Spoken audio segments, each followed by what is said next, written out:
and we are now recording. So the first thing I want you guys to know is I really enjoyed last class.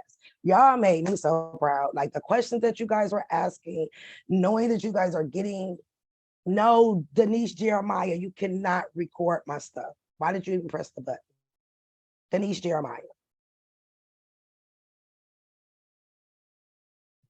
I mean, I could have sworn you literally just said not to do that.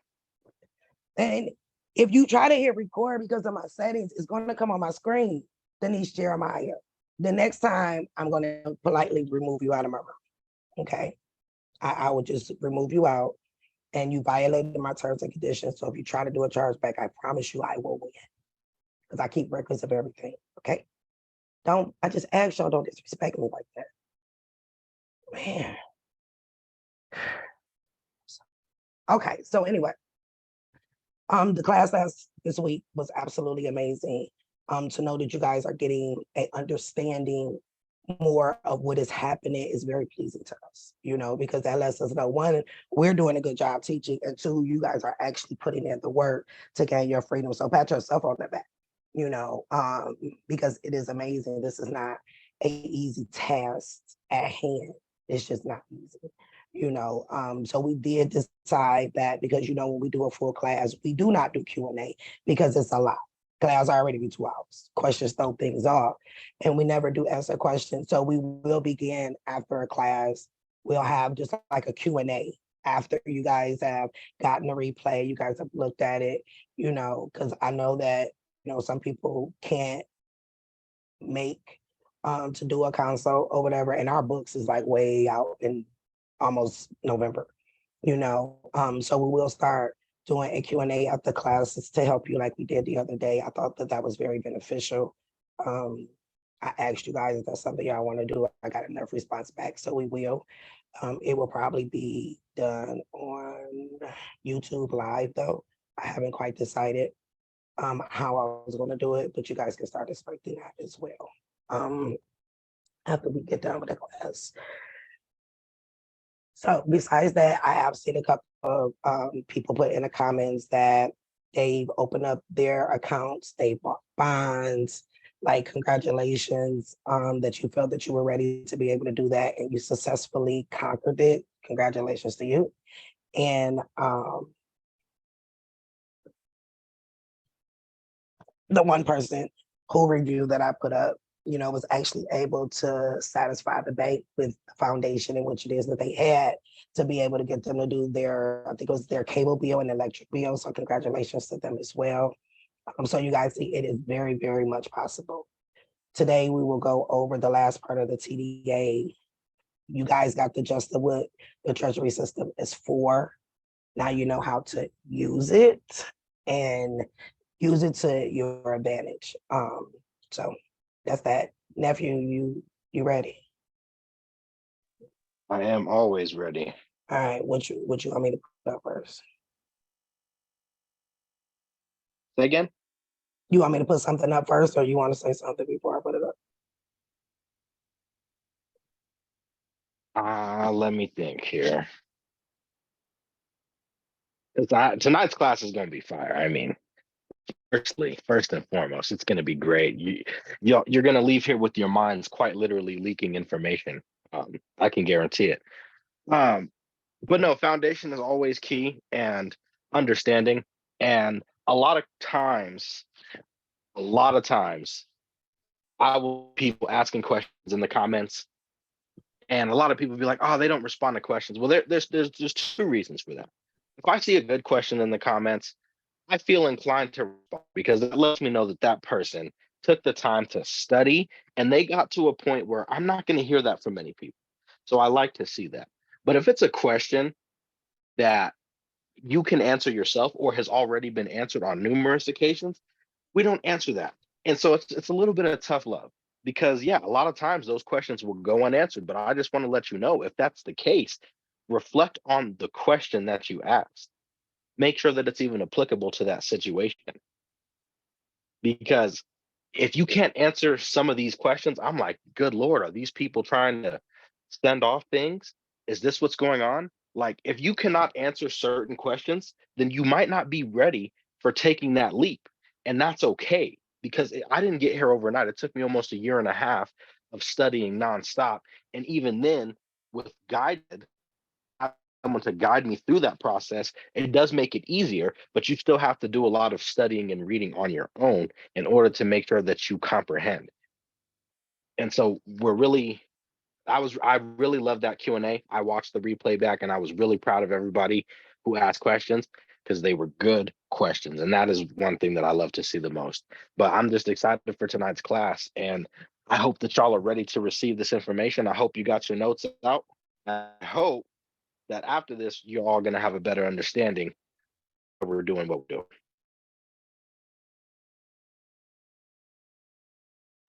Boom. Which act you want me to put up first? We'll do the congressional record, March 9th, 1933. Perfect. Straight from the words of Congress. Straight from the words of Congress. And this is going to help in your fundamental understanding of what we're dealing with right now and why we're able to do exactly what we're doing.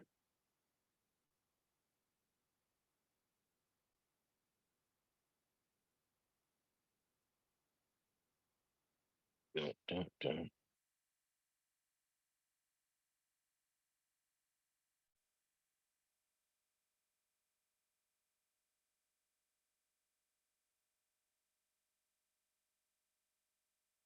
And then could you scroll down to page 80? It might not be in this part because this is part one. It might be in the second one.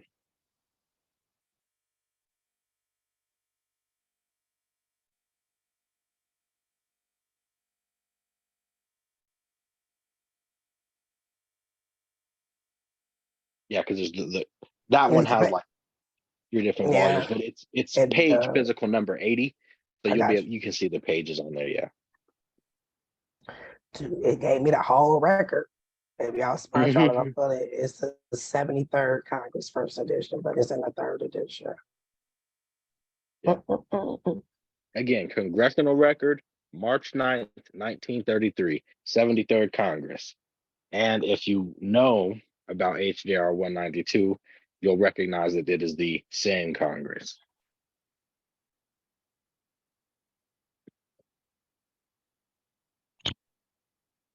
Act to abrogate the gold clause, as they say.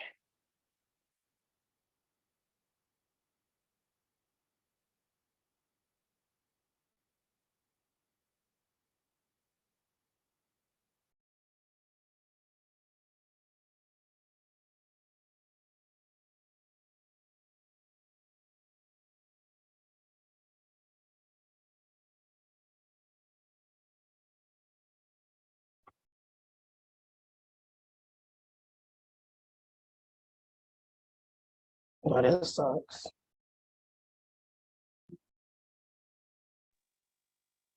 Boom, boom, boom.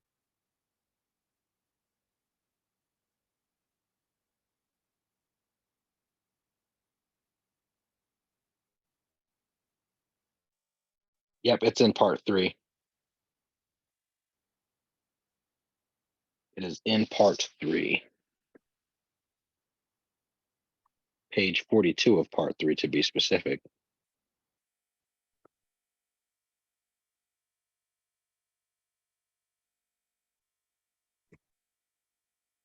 And we're pulling this right off of the federal website. I think it's literally federal. What is the website? It's a .gov. I don't remember exactly, but it's a .gov. And if you type in the congressional record, it'll pull up. It'll be the first one that pulls up. And there's 3 different parts to it. We're looking in part 3, but like I said, I recommend you go back and read the entire thing because it's not gonna hurt. In fact, it will only help you understand more.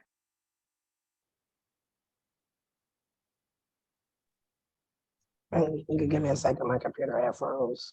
I had to go all the way out. Oh, you muted. I don't know if that was on purpose. Maybe it was, maybe it wasn't.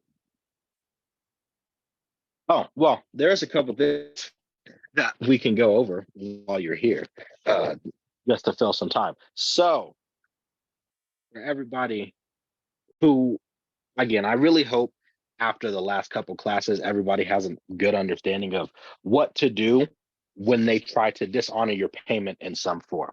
What sparked this is today I got an email from somebody who was saying, "Oh, Bank of New York Mellon is not recognizing the security, blah, blah, blah." One, because they didn't have a CUSIP number. And that was something that was covered in this class. If you don't remember, I recommend you go back, and I mean the Q&A, to see what was said about what to say if they try to ask you for a CUSIP number before that gets sent off. But also, you you need to have it in writing that either yes, they are saying they are dishonoring or refusing to accept your tender of payment. You need to have that in writing, because that is really open and shut. At anything, any communication that you have with them, you want it to be through writing. If they're trying to tell you that we don't take this type of payment, that is the most ludicrous thing that I've ever heard in my entire life. They can't just tell you they don't accept this type of payment. You would tell them that they accept lawful currency. You can tell them that you can show them not only in their policies that they accept this payment, but in the laws of the United States that they accept this payment. Ignorance of the law is no excuse for violations. And that's what you have to tell these people. You are incorrect. This is a type of payment that you can accept. It is legal tender. And if you are so confident in what you're saying that you believe that it's not payment, that's fine. Send me that in writing. Send it to me in writing that you are saying that you do not accept security, that you do not accept this bond. Because that's what it is. They try to tell people, oh, we only deal with bonds. Well, you're sending them a bond. You see what I'm saying? You can't let them trick you up. But the thing is, if you're falling into those pitfalls, then you're not ready. You see what I'm saying? Because when I send something off, if they want to call me up on the phone, I'll gladly tell them exactly what to do, why to do it, where to do it, and how to do it. I won't play any of that. Let me talk to your supervisor. Let me talk to your supervisor, because y'all don't know what you're talking about. And you tell them, look, it's okay, you don't know what I'm talking about.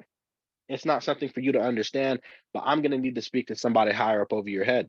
And if you don't want to listen, that's fine, because you're just making me money.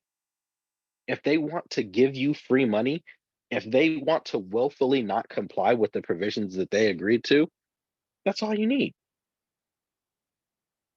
It doesn't get any simpler than that. Not just that, we'll just start with the Federal Reserve Bank. We'll come back to the, what you call it. Not just that. So I was looking in the comments yesterday or so, and I've had people ask me, so are we not still doing where we are sending the securities and things over to the indentured trustee and the trustee, right? Is that a question that you guys want to know? So it's not that you are not still sending it to them. Y'all have to remember that they do everything in threes. Okay. Everything is done in threes, which means you have three different ways to be compensated for your statements, right? They do it, they getting paid three different ways, correct? You, the primary system, the secondary, right? They're getting paid for three. So don't you think there's a way for us to get paid for three? And there is. So the first step is whatever corporation that we did the promissory note with, the commercial paper. So that's payment number one, because technically they're supposed to be paying you, correct? Then the second way is the fact that we have the ability to put it through the first market and the second market. And that's where our brokers come in. You know what I'm saying? So those are your three ways. So you are supposed to get paid three different ways, the same way they're getting paid three different ways. So yes, is it a still need to send it to your trustee and your indentured trustee? Absolutely, right? But with the knowledge and the things that you guys are learning now, it should make it a whole lot easier on what your instruction letter per se is supposed to say. One, you have to contract and let them know how much of interest that they can keep. Do they have a security interest? Because unfortunately, on commercial paper, which we will show you, commercial paper cannot be backed by collateral. Wait a minute. Didn't they use the car as collateral? Didn't they use the house as collateral? right? They securitize it against those physical objects, but they're Mm, running these securities as commercial paper. That's how they get right. paid under the 270-day time frame, right? Most commercial paper cashing within 30 days. Why y'all think 30 days is when they say that your first bill is due, right? But the thing about it, because they're cashing them in as commercial paper, and even though they're getting a discounted rate, that is money for securities, excuse me, that they have to pay back to the government, even though it's Mm, backed by the full faith and credit of it. So why do you think they're asking you to pay? That they give them commercial paper securities as like short-term loans almost, right? That's all that is for them to be able to get money now. Like if you need inventory and they front you, that's like the 30, 60, 90 net 20 net for business. For y'all know about the net 30s, right? They're almost running the system exactly the same. Okay. So the amount that they're making you pay back is technically what they owe back because they turned in our securities as a commercial paper security that the United States turned around and made it a T bill, right? For y'all that study the T bill, it made it a T bill. So you are able to answer the question if you were thinking that, like, yes, you're a holder in due course. That's one reason that you are able to securitize your own security. So you have them who's supposed to pay you because you gave them a security. And even though they have to pay it back, you loan them the money for them to even get the funds off of the T bill. Okay. Hopefully that makes sense. So that's way number one. So they still not off the hook. I don't care if you can walk in your Fidelity tomorrow and cash in every coupon you got. You better hit them corpse up because if you don't, they're not gonna stop. And then you have the secondary market as well, right? So you got the first wave, which is them. Then they gotta turn it into a TPO, which you're supposed to get paid off of, because that's supposed to run through your treasury account. They are the borrowers. They're supposed to pay that back. And then the third way is through the secondary market. Okay. So hopefully that cleared that up. I've seen a few people ask, like, are we not doing the trustee thing no more? Absolutely. Do you want to let them get away with it? Because they owe you some money right now. they owe you right now. You know, so if you not fly, if you are right, if you're okay with them continue to keep your money, then okay, then that's on you. And you just take it to those are the choices. And then especially for you guys who got TDA accounts and cannot reopen them, yeah, you're definitely going to need your broker to be able to do it because they run it through their primary account. So you don't necessarily need the TDA account because they're going to run it through their primary account. Are you going to make as much? Probably not. But it's something that's better than nothing for you guys who have TDA accounts that are like shut down permanent, right? And you can't get them reopened. So I just wanted to put that out there. They are running your securities as commercial paper. And absolutely yes. absolutely. So we'll start here with the Federal Reserve Act. Where you want me to go? Yeah, no, I was gonna say, I'm actually glad that you said exactly what you said about how they cannot use the car or the house as collateral because that's exactly what we're about to go over. And also, when it comes to going into a bank or a security transfer agent, a brokerage firm, the reason why we told people not to do that is because we knew for a fact that at the time we were teaching that class that y'all did not have the foundation to walk in there and do that. And I know because what happened after we released discharge that shit on YouTube and did the second video is there was an influx of people trying to go to the bank and tell them, I need you to wire this to my Treasury Direct account and doing all that. And the bankers are looking at these people like, I don't know what you're talking about, and sending them away because they didn't know what they were talking about either. They had an idea of what they were talking about with no idea of how to enforce that and make them comply. That's why we told people not to do that, not because it could not be done.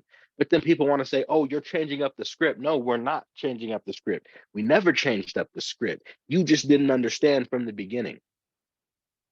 And that's really all it is. Everything we do, we try to do so that you guys are in a better position for it. So we're not just holding out on you and telling you to not do things arbitrarily. There is a method to the madness. But anyways, let's start with Section 16 of the Federal Reserve Act. So if you've been with us for a while, you're going to recognize the following sentence. Federal Reserve notes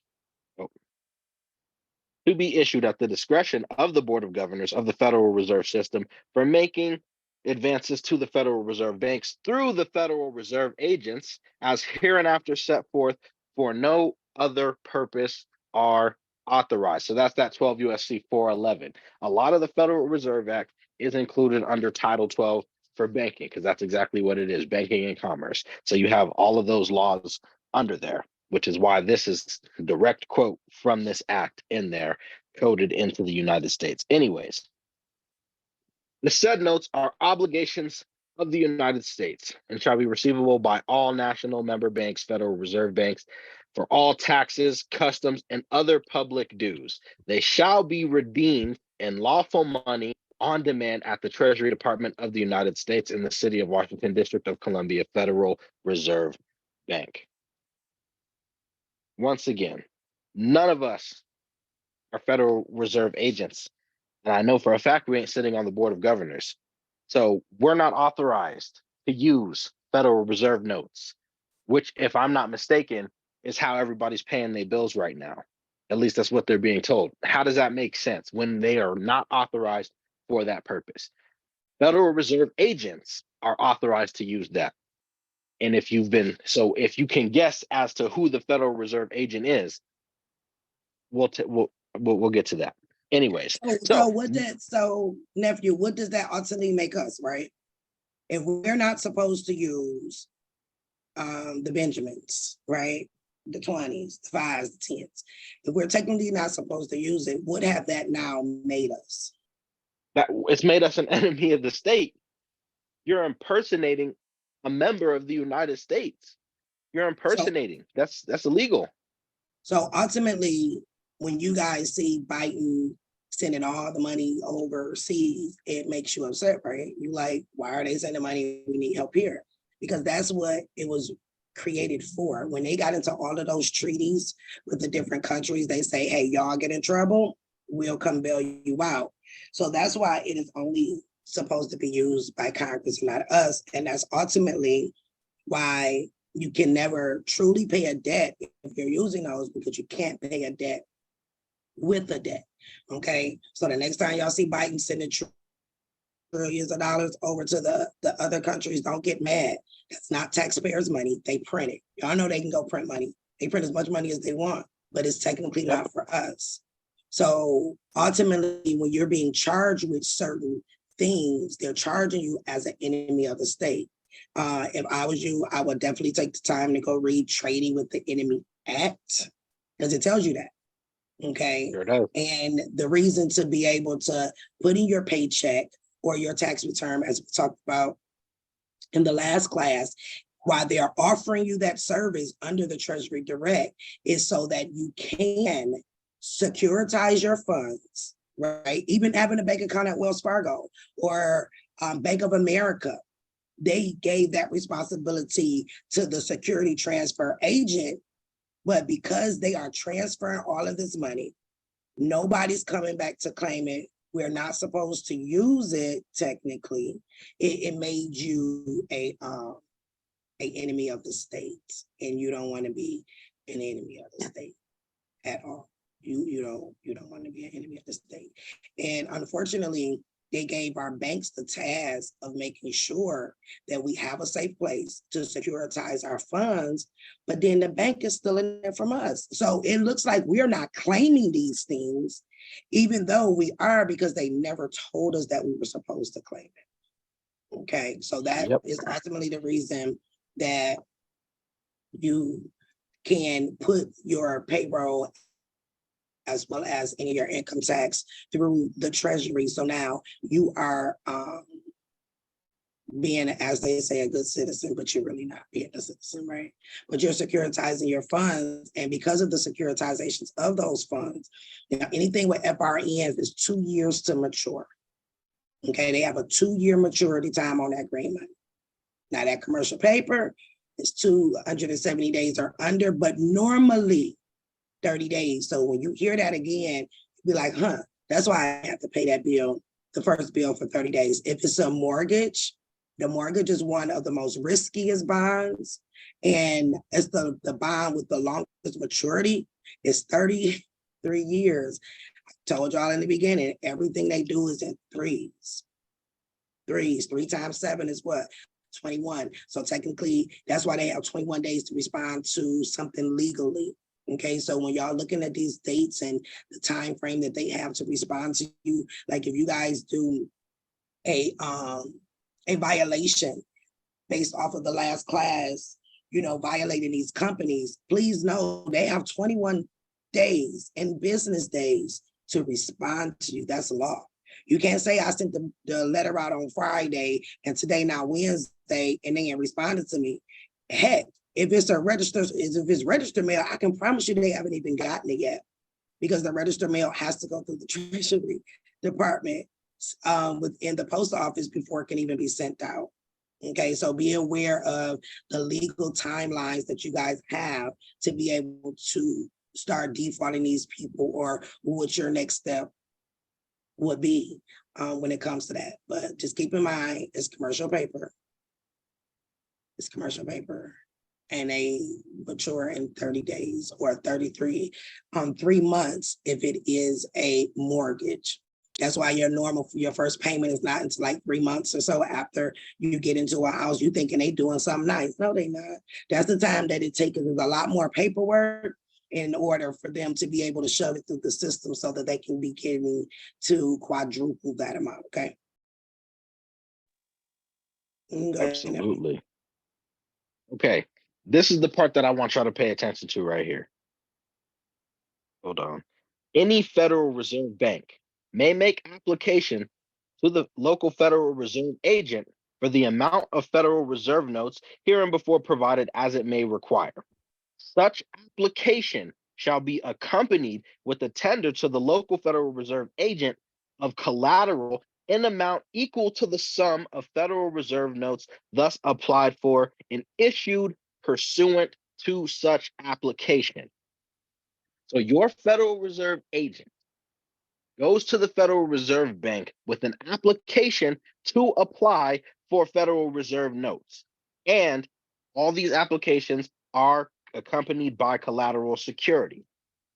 The collateral security thus offered shall be notes, drafts, bills of exchange, or acceptances acquired under Section 10A, 10B, 13, or 13A of this Act. So I would go look at all of those sections, Section 10A, Section 10B, Section 13 and 13A, better understanding, but we all know what notes, drafts, and bills of exchange are, or bills of exchange endorsed by a member bank of any Federal Reserve district and purchased under the provisions under Section 14 of this Act.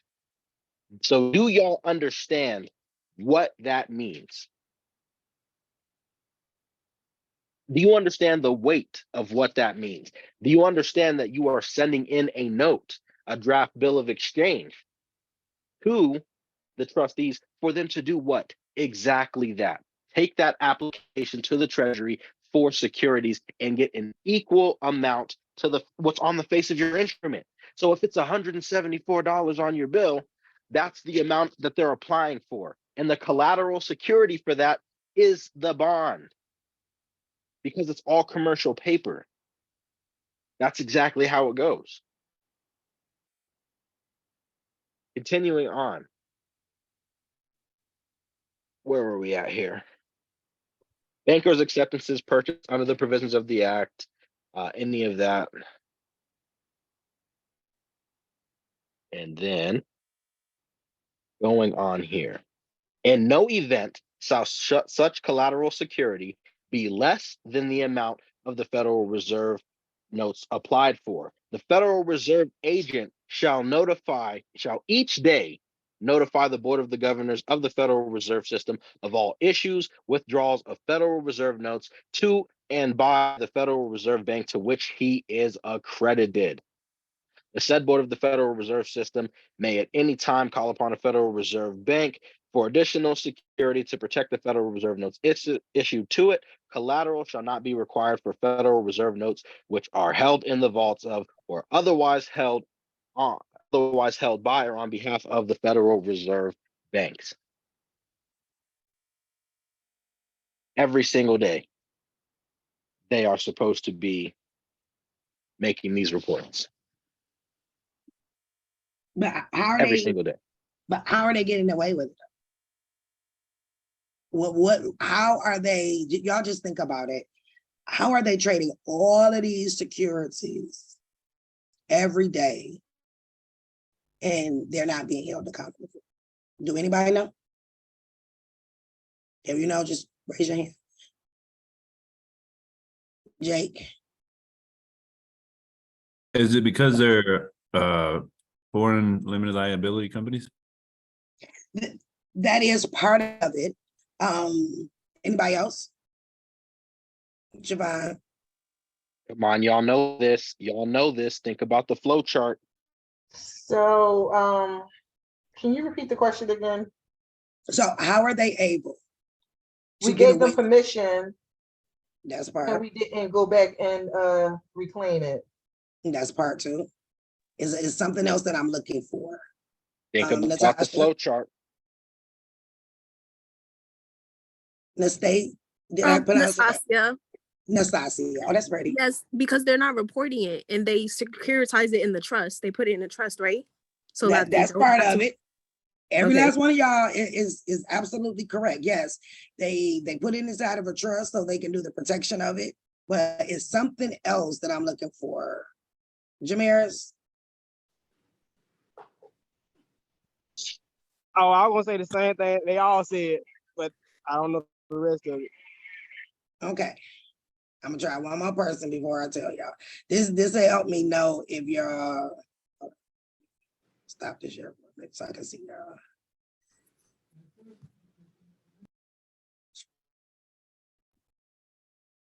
Kiana.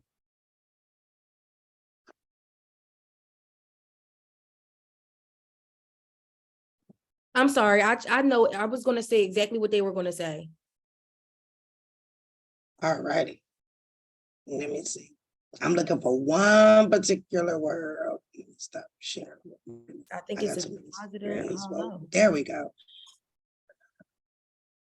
Let me tell y'all, my system been doing all type of crazy stuff, but I'm not about to stop this live. Like, send me some good energy, y'all. Only if your energy good. Don't throw me nothing bad in the bounce back. Let me see. Antoinette. Is it acquiescence? That's part of it because we are telling them, I'm telling them. but even more than all of that, because ultimately we can get them on all of that, right? We can get them on the fraud. We can get them on a couple things. Ronald, I'm looking for one particular word. I've been saying it since we've been on this live. Think about what I've been saying. Yes, Ronald. Yes. It's because the notes are 0% and they don't have to report. But okay, so but are they really 0% in certificates of indebtedness though? Because if they were 0% certificates of indebtedness, then every last company that we're dealing with should have sent us a 1099 because they have to report that to 1099 way because anything that is a certificate of indebtedness turns into a savings bond, which will end up on your treasury account, right? These companies can't get all these savings bonds in our name, but what is it? It's one word that I'm looking for. I was just gonna say, Michael think Thompson. about. Yeah, go ahead. Michael Thompson. I would say they bundle it together. Like they bundle No. all the bonds together. Well, they do Yeah. bundle all the bonds together, right? And Yeah. I'm gonna get to there to tell y'all why. Because legally they have to put them all together because your promissory notes is considered something. What is it that I'm looking for? William. Securities? They're definitely a security, but it's something else. Paper. William Thomas. Commercial paper. There we go. Who said that? Antoinette? Antoinette. Yes. She got it. It's commercial paper. That's what I was looking at. Go on Instagram right now and DM me your Cash App. You won that one. So I told y'all I wasn't playing with y'all today. I'm just gonna randomly in the middle of stuff start asking questions. It's Okay. commercial paper. Okay. So if it's considered commercial paper, somebody just said that they had to put it all in a bundle. What is the minimum amount that pool, those securities got to be before they can send it over as commercial paper? Who can tell me that? It's a minimum amount. Luis Perez.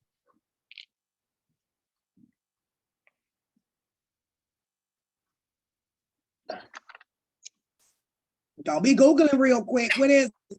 I see you. No, I'm not going. I was trying to unmute. I apologize. Y'all trying to ask Siri. What is it? I'm sorry. What was the question again? I apologize. You got Okay, me all so- messed up here. It's okay. So we understand that the reason that they're able to get away with this, right? Mhm. One, because of course, everything everybody else said, they put it in a trust. We see that, okay? We acquiescence and we signed a piece of paper telling them that they can do it, Mhm. right? We told them all of that. Mhm. They're not reporting it to the security exchange only because it's deemed as a what? Commercial paper. But in order for them to deem it as commercial paper, what is the amount that bundle, a pool of securities have to be? I'm in between two numbers. It's either 100 or 10,000. I know I was reading one of those two and Neither one. You ain't even close. It ain't 100 or it ain't. Now we can transfer 100 at a time. That's That'll be a us. million. No, 50 million. anybody tell me.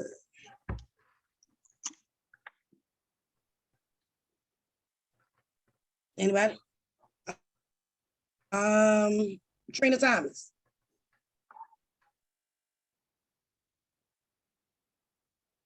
You can unmute.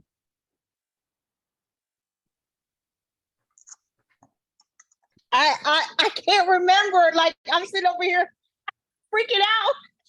It's okay. It's okay. I bet you after today you gonna remember.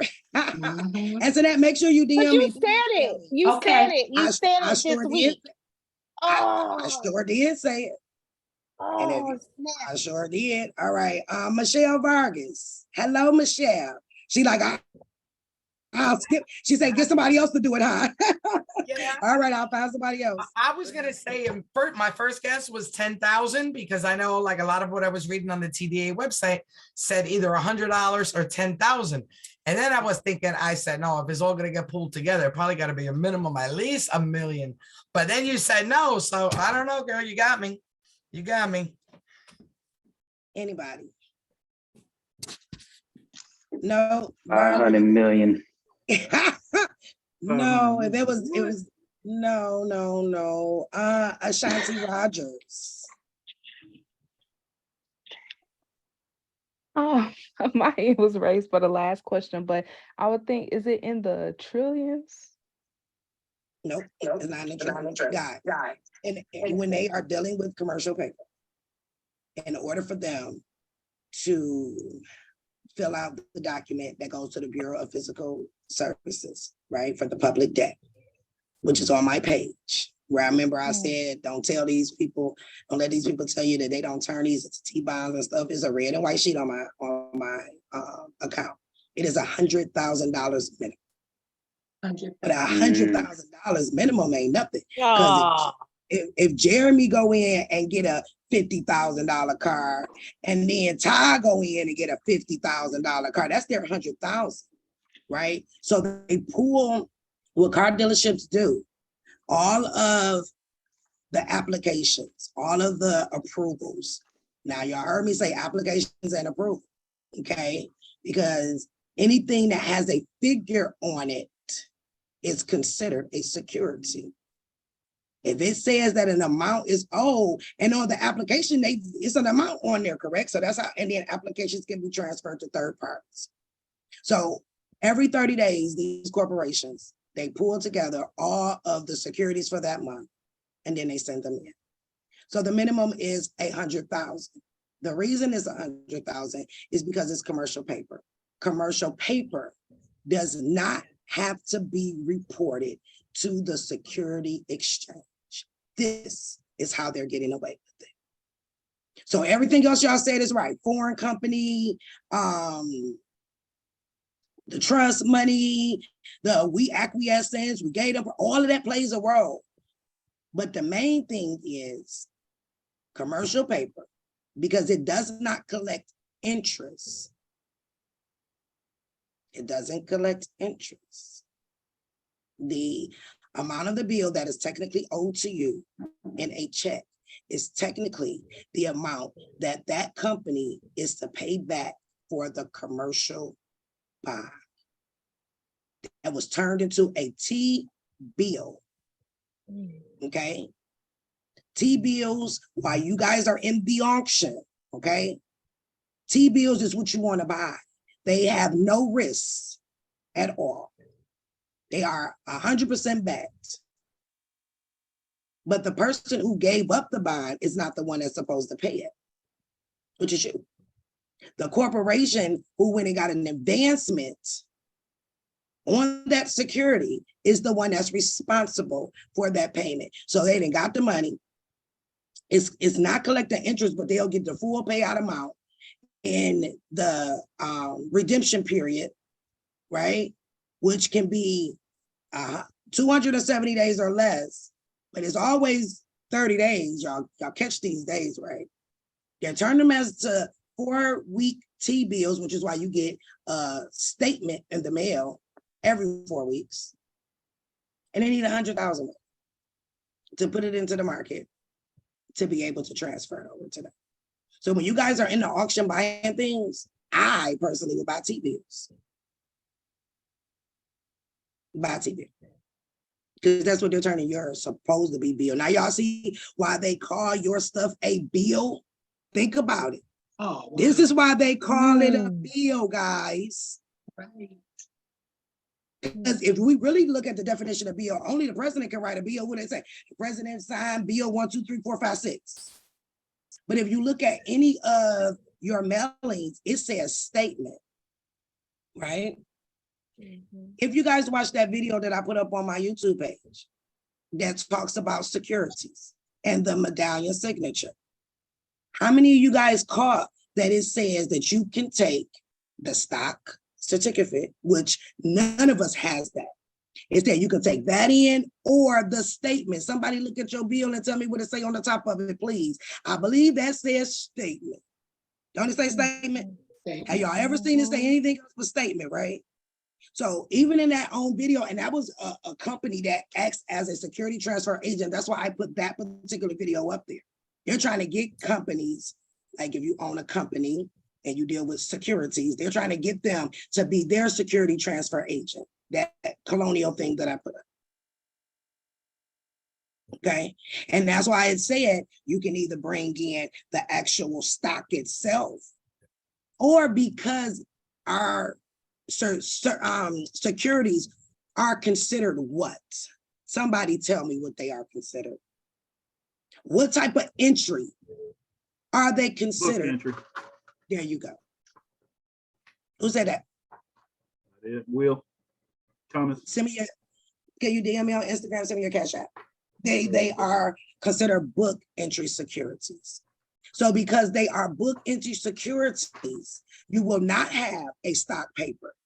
But that's why you're able to take your statement in whole, do not detach the bottom, in whole to a brokerage, stamp it, endorse it, and tell their ass to send it. Okay, that's what they're there for. They're there as our liaison between us and the Treasury. That's why they're either 7-series brokers, or they're classified as security transfer agents. So now y'all know why it's called a T-bill, why it's called a bill. They ain't lied to you when they said it was a bill. But guess what? They forgot to put the T and the dash in between that word bill so that now you can look at it, right? When it comes to your mortgage notes, okay? for y'all that got mortgages, when it comes to your mortgage note, it's considered a T note. It matures in 30 years. So why do you think now we know that the bank greedy and they not about to wait 30 years for their money, right? So for you guys that got a mortgage, really look through your paper. You will see that you have a note, that's the T note, right? You have a promissory note, which is the commercial paper. Then you got the title. Those are three things. I told you they do everything in threes, right? So those are three different securities that they are now trading on your mortgage. The note, T note, and they put it to the government and they backed it by the full faith and credit. They didn't back the T note by it, but they backed the commercial paper by it. That was the immediate payout. Then they took it and put it on the secondary market and sold it again. So they got three notes and they didn't got paid for it 3 times. And then when they go to the next market, the secondary market, they got 3 more. I keep telling y'all this is biblical. Those threes. 3, 3, 3, 3, 3. Okay. I know that was a lot. Y'all got it though, right? So what is it called? Is it called a bill because it's what? T-bill, right? It's a bill because it's called T-bill. So when you guys are talking to these people and they trying to make you feel like you crazy, you gonna know what to say to them. Oh no, this was because you guys put this in the system as a book entry security, which made it a T-bill. So you didn't got paid from the United States backed by their credit. You got a discounted par rate, which we went over that, right? Then you took it and put it on the secondary market, and then you got paid again. But when you turned it into this T-bill, you basically was getting a loan from the government that you decided not to pay back, but then you're gonna use my money to do it. And then you're gonna take my cash that I gave you, and then in 2 years, you're gonna make money off of that too. Where we at? And we just literally funded everything. So I hope that gives you guys an understanding of how the system works. So when you talking to these people, they're not about to expect you to say, I know that was a book entry security. And that you turned it into a T-bill that's backed by the United States, that develop a CUSIP number that you then now took that CUSIP number and you done went on the secondary market because you greedy again and want some immediate money. And that you're selling my securities all over the world, but forgot to give me my own money. That's how it works. I got it. Anybody got a question? Based off of only what I just said. Do anybody got a question based off of only what I just said? If you got a question, wave your hand because I got hands up everywhere. Just wave your physical hand if I can see you on camera. I'm gonna try to move down because I always go on the first page. So let me talk to somebody I ain't talked to. Arkeith, is that how I pronounce it? I like that. Hi, Arkeith. How you doing? Yeah, that's how you pronounce it. Beautiful. You got a question? Yeah, so my question was, okay, so I've been looking, like you said, into the T-bills, T-notes, and T-bonds. I seen on there that T-bills are short-term maturities, like you were saying, they 2 years or less, basically. Then it was saying T-notes, as you were saying, was up to 10 years of maturity. And then the T-bonds go up to basically 10 years plus for however long they want to go. Is that correct? So the T-bills can either be 4 weeks, 7 weeks, 30 days, but it's anything under 270 days as well. So the T-bills, like if you are going to be investing on your TDA account, if it was me, I would do it in all T-bills. Now, no, it does not gain any interest because of how quickly they pay out, but you're able to get more in the long run. You have a quick payout and then you can keep investing. Now that's just on the primary market though, right? It's just on the primary market, but you are able to tell your broker right? You're able to tell them to now put it on the secondary market for you. So you're now getting paid again. Correct. And I do want to also say about the banks, that was correct, because I actually spoke with my local branch, which was Chase Bank, and they just stopped doing it 6 months ago. But when I told them, I'm like, because I had my credit card bill, so I told them I had a collateral debt obligation bond and a utility bond. Once I said that and I mentioned to them how it was supposed to be done, they knew exactly what I was talking about, but they said they stopped taking physical securities 6 months ago. But did they really though? So what you do is now you go check out their T6 form and you see if they have a active, because they change them every quarter, if they have an active contract with the security exchange to be security transfer agents, and they got to do it. And if Chase doesn't do it physically, then they have their security transfer part of the bank, like with Wells Fargo, it's computer share, right? So then they're using a outside bank that's still them to be able to transfer securities. So that's the question, you know, based off of the transfer law, it says that you don't even have to have an account with them. If they are a security transfer agent, they have the right to transfer. They're supposed to transfer your securities for you. Okay. But if Chase will not do it, since you know what you know, that's why I say Fidelity, Charles Schwab, Edward Jones, they're not going to give you as much pushback as the bank is trying to do. Now, Chase may have lost their medallion signature guarantee because Wells Fargo lost theirs too. So you might want to look that up to see if that's what they're talking about. They may have lost that security guarantee. And if they did, and it's a Chase account that you are taking up there, then you just go to someone else and get the guarantee on there and then take it back to Chase to deposit. Because as long as Chase is open, they still a security transfer agent. Yeah. Okay. Perfect. Let's see. Ryan Nay.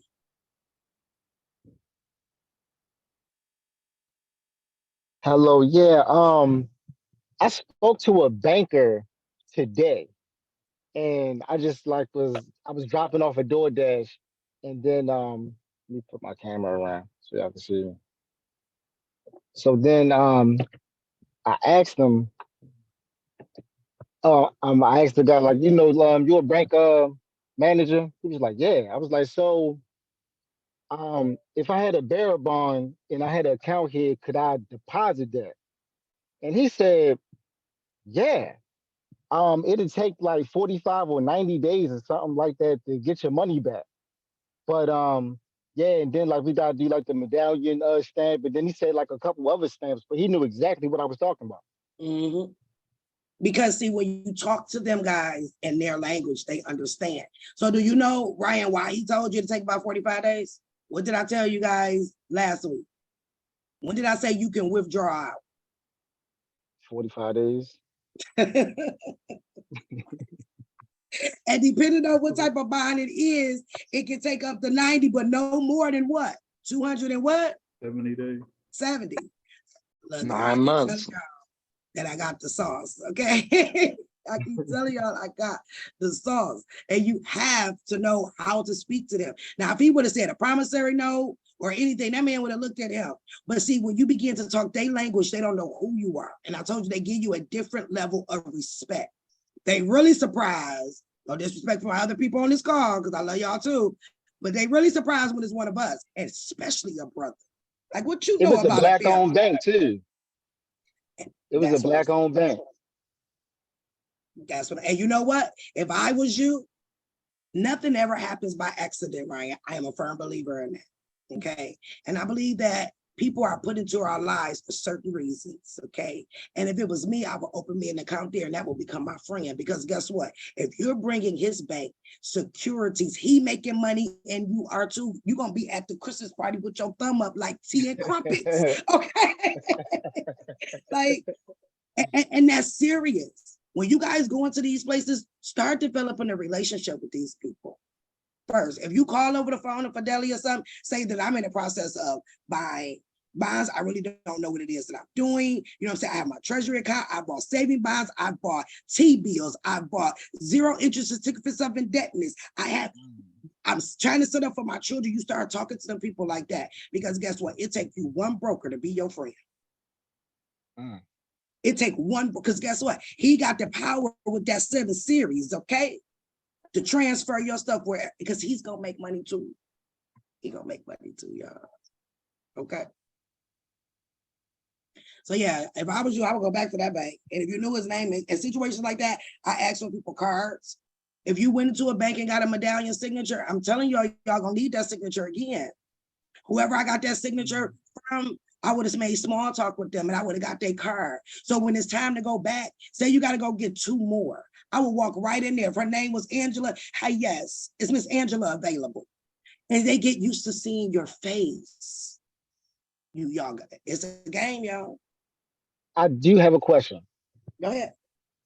I have a promissory note for my car, and I asked them, Landmark Financial, to send me a copy of my contract because it was electronic and I couldn't download it anymore. It was like expired.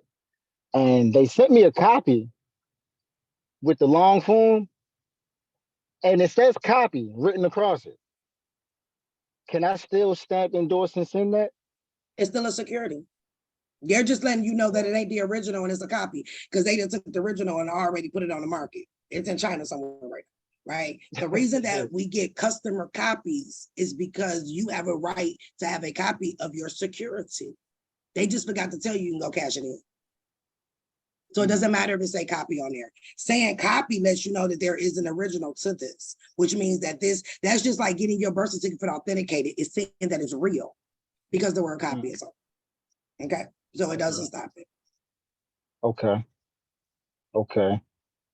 Love what you're doing. Bless you and your family, and I appreciate you. I'm gonna go ahead and mute out now. Thank you. So I want to show you. Tamika, may I share something today? A receipt for you? It's Antoinette. Yeah. Can we do it in a minute? Sure. Just remind me to come back to you, okay? Okay. All right. Thank you. All right. And if you unmuted because I asked you to unmute, please mute back. Thank you. All right. But I won't forget. I won't forget. Just I also won't forget. Don't worry about it. okay, yeah, don't let me forget. Don't let me forget. Okay, guys. So let me show you guys how I research. Okay. Hey, Chloe. I was you know what's funny? I was literally gonna tell them to go to Investopedia. Oh yeah, Investopedia, my friend. But look, I see how they playing with me, right? Hold on. It don't even want to close out. That's crazy.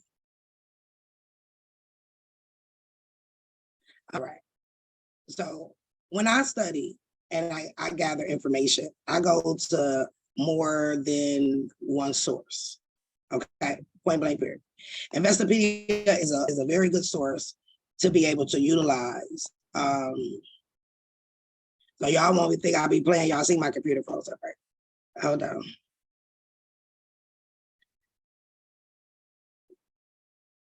Don't make me go like a sage stick real quick.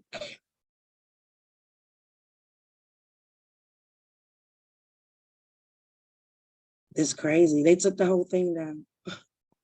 Wow. Oh no, yeah.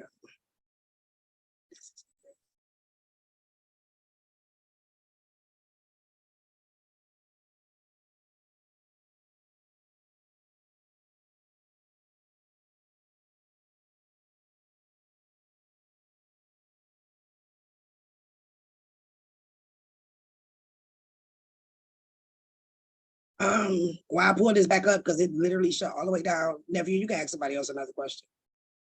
And just give me 1 minute. I can just back up. Okay. Let's see.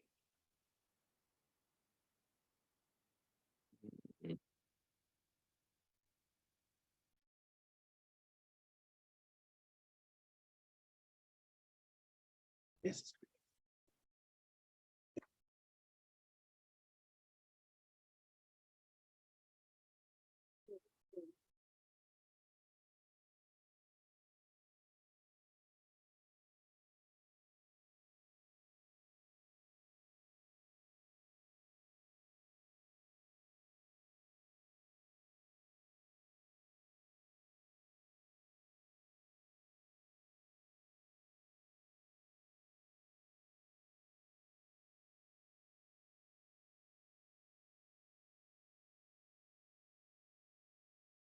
All right, we back. So Investopedia is one of the sites that I do use. It's very helpful. So if you go on Investopedia and you put what is commercial paper? Commercial paper is a unsecured. That means that they came back. Now you understand why in every one of your contracts, it asks you to give security interest. Think about it. If you got a contract in front of you, when you get to security interest, it says you give us the right to have security interest. You know why it says that? Because it's commercial paper and it's secured. You have to, remember I said y'all give them permission? You gave them permission to securitize it. You did, right? Because commercial paper is an unsecured short-term debt instrument issued by corporations. That's just what it is. Accounts payable, payroll for you people who work for the regular world, payroll, and inventory. What do y'all think inventory is? If a car lot owns cars, they got what? Inventory. This is how they literally playing with us. They are really playing in our face. So it's considered commercial paper. This is where I got the fact that the minimum amount is $100,000. The terms of maturity extend from 1 to 270 days. They average 30 days. Every 4 weeks. There you go. Now you see why when they first give you a car, they say you got 30 days to make the payment back. Because in 30 days, the entire deal goes through. This is why I tell you that if you go get a vehicle brand new and you know you about to step endorsing it, wait your 30 days. Lock them into this, right? Because if you do it before your 30 days, if the deal has not been completed because it has not been turned over to commercial paper bond yet, the bank can say we're pulling out. Make sure that the deal goes all the way through before you do this. So if it's a brand new car, on the 29th day, get your paperwork together and get it sent to them because you'll be over that 30-day time frame by the time that they get the documentation, okay? Another thing I like about Investopedia, y'all see how they got these little blues? That means there's something there. So one tells you about commercial paper rates and outstanding summary from the Board of Governors, the Federal Reserve System. And then the second one goes into U.S. Securities and Exchange Commission, primary money market funds, and the commercial paper market. If it was me, I would click on that and now I want to read it because now they're going to tell you all that you have to know about the market that you're in. You're in the commercial paper market, whether you agree with me or you don't. So remember how I tell you guys all the time, learn your position. Your position is in the commercial paper market. Okay. Commercial paper is also considered warrants. Why do you think, I don't care what you are arrested for, if it's traffic, is it whatever, they always say we have to get a warrant first because the warrant is considered commercial paper. Okay. So as a form of unsecured debt, this is why I tell you before you start this process all of the way, the first thing that you should be doing is getting a notarized letter now revoking their security interest that you gave them. You have the right to be an Indian giver. Take it back. So at the moment that you remove their security interest, make sure you put removal of security interest, the right to repo, and any proceeds from any and all insurance that was applied for on my behalf, remove it. Okay, you guys will get a copy of this so y'all can slow that down and hear it again.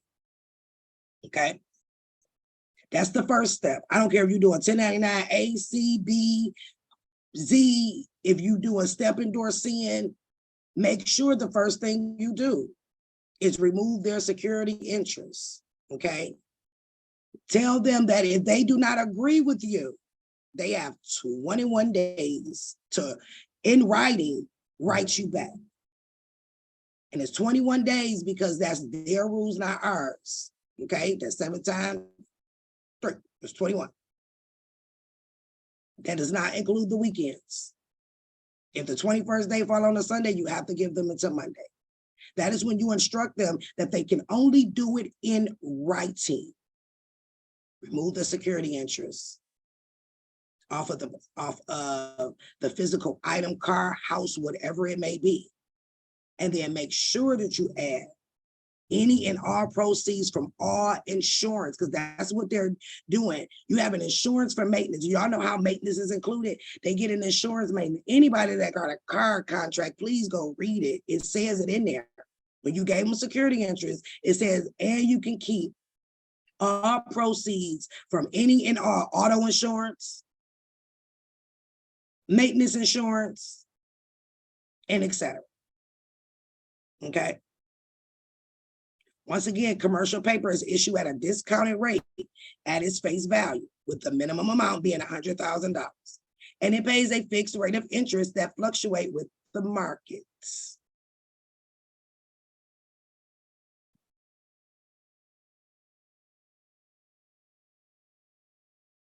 Y'all see who introduced commercial paper? 150 years ago, New York. That's why I say everything happens in New York. That's why the market is there. New York merchants began to sell their short-term obligations to dealers in order to access capital needed to cover near-term obligations. These dealers or middlemen purchased the paper known as promissory notes at a discounted rate from their par value. So what they mean by that? If you go into CarMax, CarMax is the what? The dealer or the middleman if you go to a broker, right? They purchased the paper, who they purchased from you, but what did you get? Outside of a car.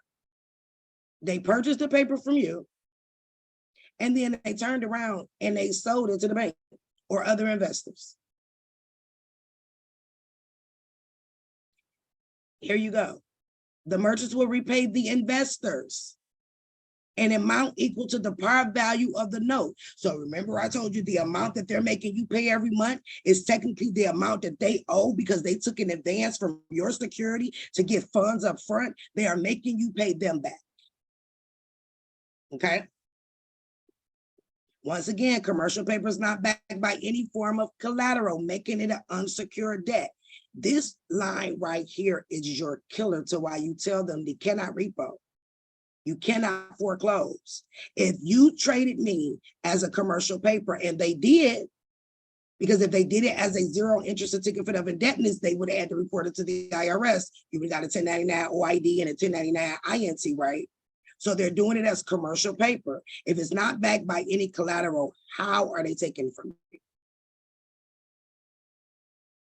Now, if it was an asset-backed commercial paper,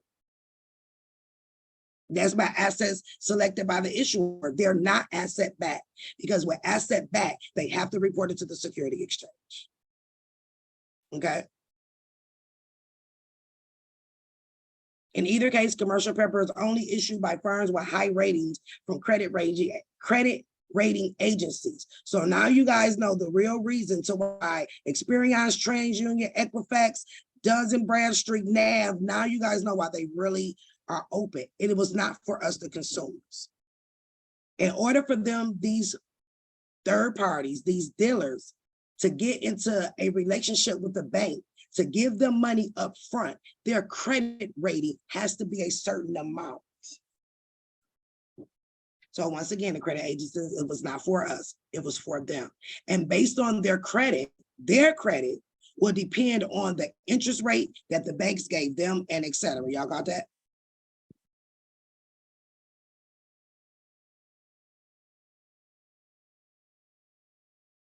So then we're gonna get into the types of commercial papers. You got a promissory note, a draft, a check, certificates of deposit. Can anybody tell me what a certificate of deposit is and do you utilize it? Nephew, I can't see them. Can you hit somebody for me? Let me see.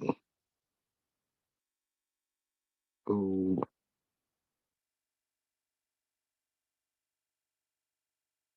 Verdivan. Let me do you. Let me find you and ask you to unmute in here.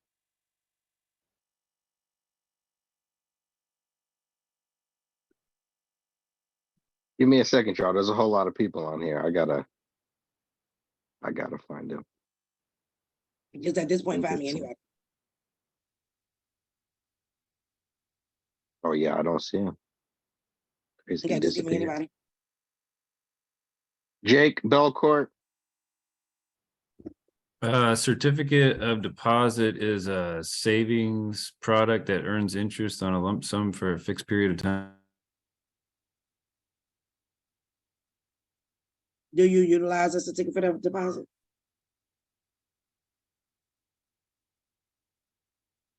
Where you go?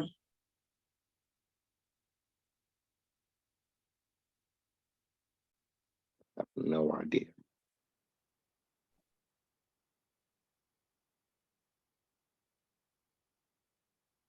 So all of you guys is savings accounts is considered a certificate of deposit, even if they don't label that. Because normally with a certificate of deposit, they say you got to put so much money into the bank and it has to sit here for so long and et cetera. No, they're actually running all of our deposits. Look at the word deposit. Every dollar that you put in there, they turn into a certificate of deposit, right? Because remember, there is a 2-year time frame for them to turn in floating rate notes. So every dollar that you put in there, they transfer it to what it seems to be is a certificate of deposit so that they can get the interest off of it at the 2-year time frame because of what the interest amount currently is. And it's one of the highest. It's like 5.28%, depending on the fluctuation of the market. So every last deposit that you do into your actual bank account right now is considered a certificate of deposit by the time they done, okay?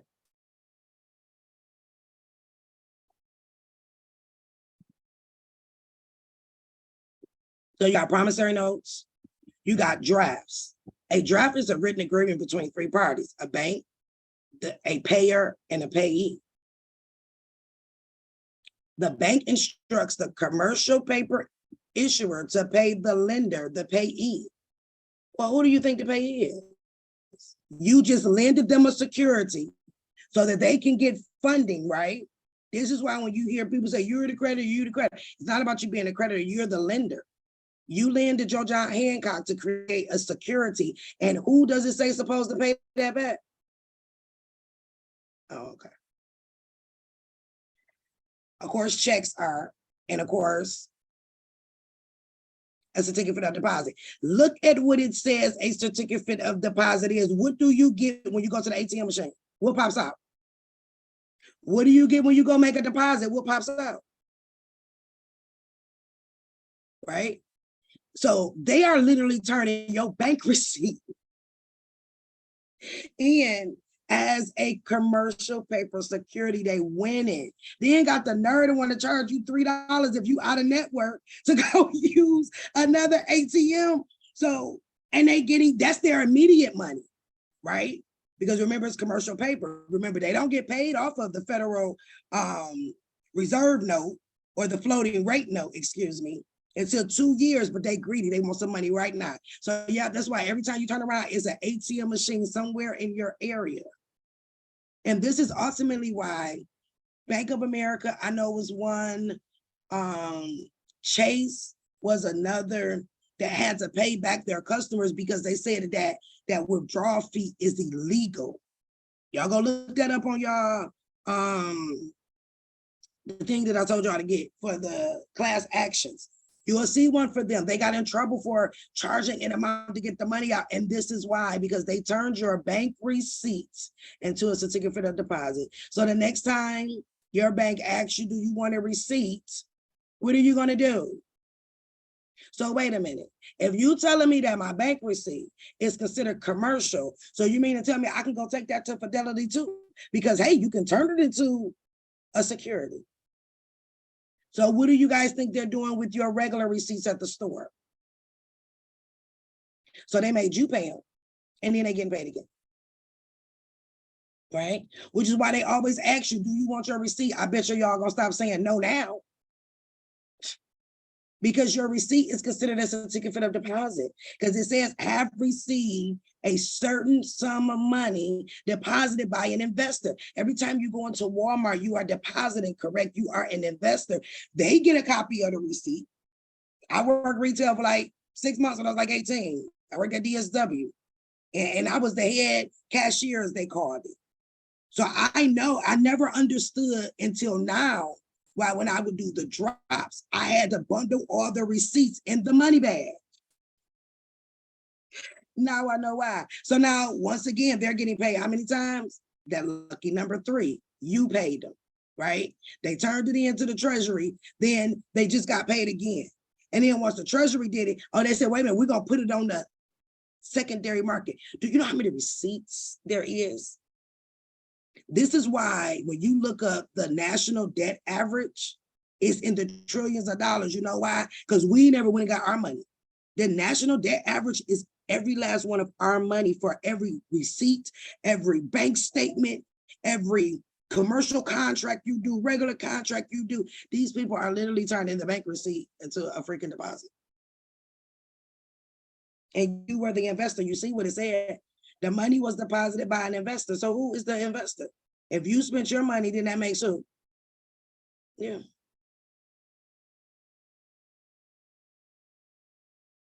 So that's that. The issuer of commercial paper is the entity that is creating the short-term debt to fund their short-term need. Who create these applications when you go? Do you create it or they create it? So they will be considered the what? The issuer. Most issuers are large corporations with strong credit. There go back that credit system. And an issuer may distribute a high probability of being able to pay back the debt, especially in the long term. Who are they talking about? Them. So you guys start talking to these people, talk to them like this. When they get to telling you, oh no, that's not a security, you can run this down. How come it's not? Because according to this, you did this. And according to this, this means this. Okay? Talking about the term and maturity. The maturity of commercial paper designates how long the debt is outstanding for the issuer. It didn't say for the investor. It didn't say for the consumer. It says for the issuer. Who is issuing these securities? They wrote it up, right? So that means that it's not on you, okay? Commercial paper often a term of 270 days, though companies often issue commercial paper with a maturity of 30 days. We went over that, y'all already know what it is. At the end of the maturity period, the commercial paper is technically due, and the issuer is not liable to return investor capital. That's y'all, that's us. Or they may simply choose to reissue more commercial paper. What's that? Y'all certificates of deposits. Y'all receipt. Now they get, even if you pay online, oh, we'll send your receipt to your email. Guess what? That's what these folks is nuts. Okay, they nuts. So then we get into secured and unsecured. As I said, most commercial paper is unsecured, which means there's no collateral. Take back your collateral. You gave it to them. Please go take it away. That's the most simplest letter y'all can write. They're not gonna be expecting that. They're expecting you to write, oh, rescind the contract. No, because I need you, right? I need you to do your job. So I'm only rescinding your security interest. Now, let me stop this for 1 second. Let me tell y'all something. And y'all hear me clear. You can take back your security interest from them and getting their proceeds. But unfortunately, you still have to be fair, even though they were not fair to us, okay? To make that lawful, because they are doing a job for you, right? You don't want nobody to work for you for free, right? You're not gonna go work for nobody for free, right? You are still obligated to give them their 20%. So what you do is, when you write your letter to say you rescinding 100% of your proceeds and security interest to go to them, you say, per the law, I get 80, and this is where you deposit it, and you get 20%. You cannot expect these people to do nothing, to do something and not get paid for it, even though we know they've been robbing us blind. But just using common sense, right?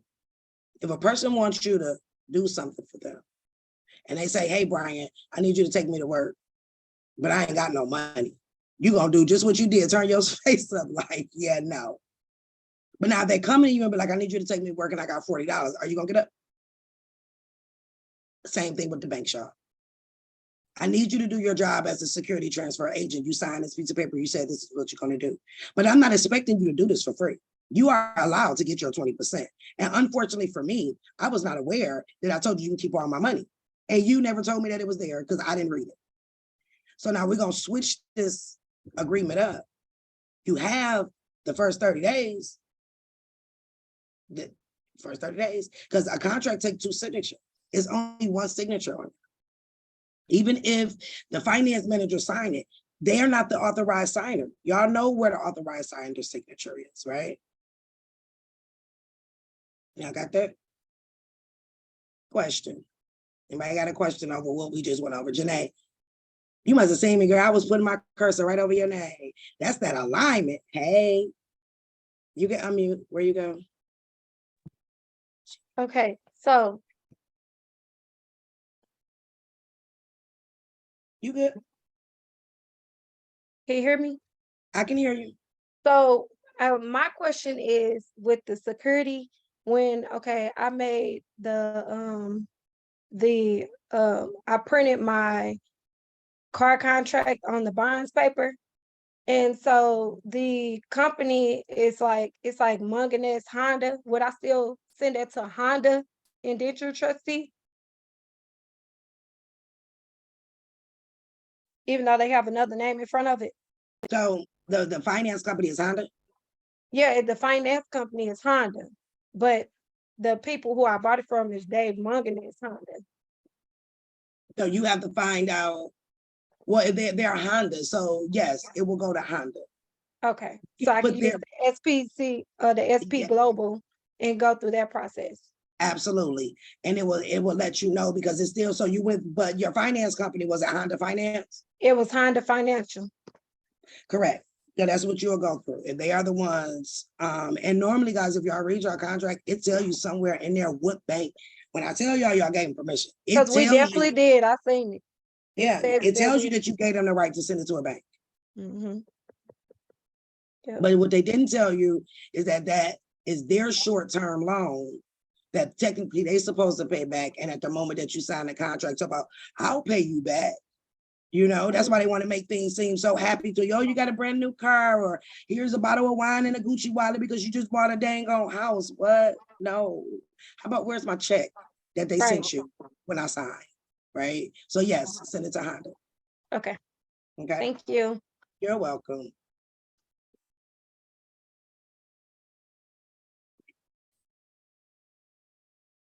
Stacy Falk. Oh my goodness gracious! Can you hear me? Yes, I can hear you. Hi.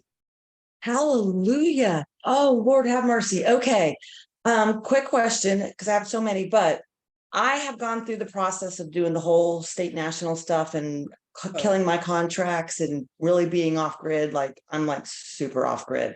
And so when I went to go fill out the Fidelity application, and it asked me if it's about US citizens, so I kind of had to do a little on the brakes. And I did see you had addressed that on your Instagram page, and you just said, well, go ahead and click it. But here's my scenario, Tamika. I work and operate under a non-statutory private irrevocable trust. I don't have, if somebody were to try to look me up, I don't own anything. I don't have anything. I don't have money. I have nothing. I am so off grid. And so I'm hesitant about, like, I'm trying to figure out from learning from you, because this is such another side of everything, that, all right, how do I go ahead and step back and contract? A, B, I did my TDA account, but they can't verify my account. So I went to the bank. They wouldn't come off the medallion stamp. They won't even offer any other kind of stamp anymore. I called TDA. they were wonderful. So she helped me with that. She's like, well, you can just go get it certified notary. And then with the Fidelity account, there is one that's right up the road. So where I'm at, and then my confusion is on what you were just talking about, is I have a car that's almost paid off. That's with Truist, the bank that where the trust operates from. And the car is in my personal name because that's before I learned all of this stuff and created the trust. So she did print off the original contract because I told her I couldn't find it. And absolutely everything you're saying is on there. I could like just kick myself when I'm reading the fine print. I'm like, oh my God, these assholes. So if I print that on the paper, on the bond paper, and I send that in, and I do the stamp, endorse, send, and I'm looking to remove myself from that debt, and they are to, I would put it in for the total amount, not the amount that I have just left over, because I'm looking at getting the whole return on my security. But this is what I want to ask you because this is where I am confused. So if I do that, I know they're still trading that freaking security, right? So is that where I then also I'm going, you all are going to remove me from any debt, you're going to pay me back, and I know you all are still trading this, so I'm removing I'm now changing the contract for my security interest. Y'all can keep doing that, but you need to pay me for that too. Am I understanding all that correctly? Yeah, that is correct, but I understand your concern is that you don't want to go back into the public, right? So this is how you not go back into the public, but still get what it is that you want to get, okay? For anybody that's in here that is living like this, or you can do this and not, if you really want to go into the private side, this is how you do it. So what you do is, who's the company? Who's the company? I'm sorry. It's Truist, right? It's Truist is the bank. Okay. Yes, ma'am. So if Truist is the bank, all you do tomorrow morning is you call Truist and say, I am now transferring the debt that's in my personal name over to your trust name. And there you go. Transfer the debt. You mean of the car? Yes, you can transfer any of your debts, lights, gas, phone. If you have a trust set up, you can call them and say, I am now transferring the debt over into my trust. So what'll happen is they'll change all of your documents for your car. I tried that already. And put it, and how come they didn't do it? Because you can normally transfer that. They said, because and I don't know from doing all of your stuff if they actually said this is just what's in my head as I'm remembering it.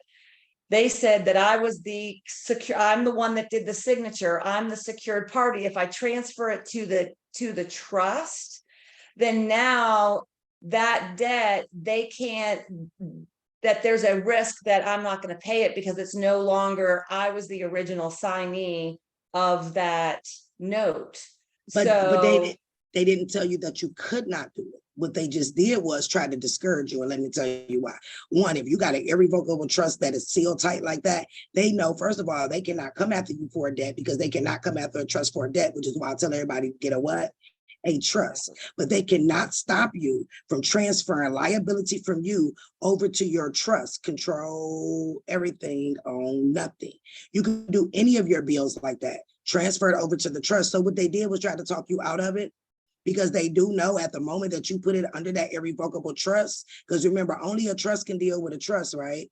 And only a corporation can deal with a corporation. They know that if you did stop paying them at a moment's notice, they cannot, they're screwed. So in the process of your phone call, just guarantee them that you won't, because it's not saying that you're not going to pay them. You just ain't about to get them no green money. That's none of their business. Say whatever well, then you what happens when I do stamp, endorse, send, and I'm looking to because you are but aren't you the signer for the trust? I am. Okay, then. So you're saying in lieu of me having to do that, I can just transfer it over to the trust? You transfer the entire account over to your trust. Now you're able, if you have a trust account up under that name, set up under Fidelity, you're able to take it in there. That's just like me. I have a lot of stock. Like I've been in the stock market for a minute, right? None of my stocks are in my name. Nothing. It's all in the name of Of my the trust. Correct. Exactly. So just Yeah, transfer this the debt. is, yeah, this is the only piece, that car is the only piece, because in the past, my dumb ass just paid cash for everything. Or it went through the trust, so I literally don't have any debt, but I will say that now that I'm learning all this, I'm actually incurring debt so that I can do this process. I mean, But when I, even if you have utilities, you can transfer, if you have any type of utility, you can transfer all of that to your trust. That's like, honestly, guys, if y'all got bad credit and you don't want to fix it, open you up a trust and call all of them people and say, I'm transferring the debt to my trust. Guess what that's going to do? It's going to wipe it off of your regular credit report because you're no longer Exactly. responsible for it. The trust is. It is so many ways for you to manipulate this system. They are manipulating us. It's about, and it's not really even manipulation. What it is that you're learning who you are and the power in which it is that you actually have, and you have a lot. So just transfer it over to the trust, darling, and do it. Open up a trust account at Fidelity or a brokerage. Open up your TDA account in your trust name, if it's in your, and then you, because you are the signer, and then you sign for everything that way, and you're still able to reap the benefits of it. And then nobody will really know because you hid it all up under a trust. so what you're saying is when I go to Fidelity, because I haven't wanted to do all of that until I saw tonight, is just set my Fidelity account up through the trust and don't even worry about me. Don't even worry about you. Correct. No, don't put yourself back in the public. Everything should go into your trust name now. Everything. Well, precisely. So, and I'm sorry, one last thing, just because the lady that I've been dealing with, who's lovely, but ever since I started my trust there, because of the world that I live in, I'm always coming in there doing crazy ass stuff. And she thinks that I'm just a trip. So I made an appointment. No, that's okay. But I made an appointment with her 2 days ago, and I'm going over all this. And I was like, look, because she's like, I don't know what you're talking about. And I go, they either keep you under a friggin' rock, or you're told to not let people like myself know that you know what's going on, which is bullshit. But it's not even just that. Sometimes you're not supposed to let your left hand know what your right hand is doing until both of your hands is in the room with them, right? I need to make an appointment, point blank period. When you are in their presence is when you start doing this. Because at the end of the day, guess what? If you are telling her something that you know is fundamentally and legally correct, and she don't have the authority to do it, that's when you say, well, I need you to send this over to the legal department, because that's all it is that they're going to do. She can't stop you, and don't let her to discourage you based off of her not knowing, because no, they do not teach them this. They tell them the bare minimum. Y'all done been in trainings before with jobs. They're going to tell you the bare minimum, because if they tell them the truth and you ask them legally, they have to tell you. So it's not about what she said. I care less. And y'all having these conversations with these people over the phone and stuff. Corporations can't speak. No. Stuff in writing. Yeah, no, I was actually in there. I don't talk about any of this stuff over the phone. I go in and sit down at her desk. So I guess I just need to go a little bit higher up on the chain. I just didn't know. Or you need to make sure that you're explaining it right. That could be it too.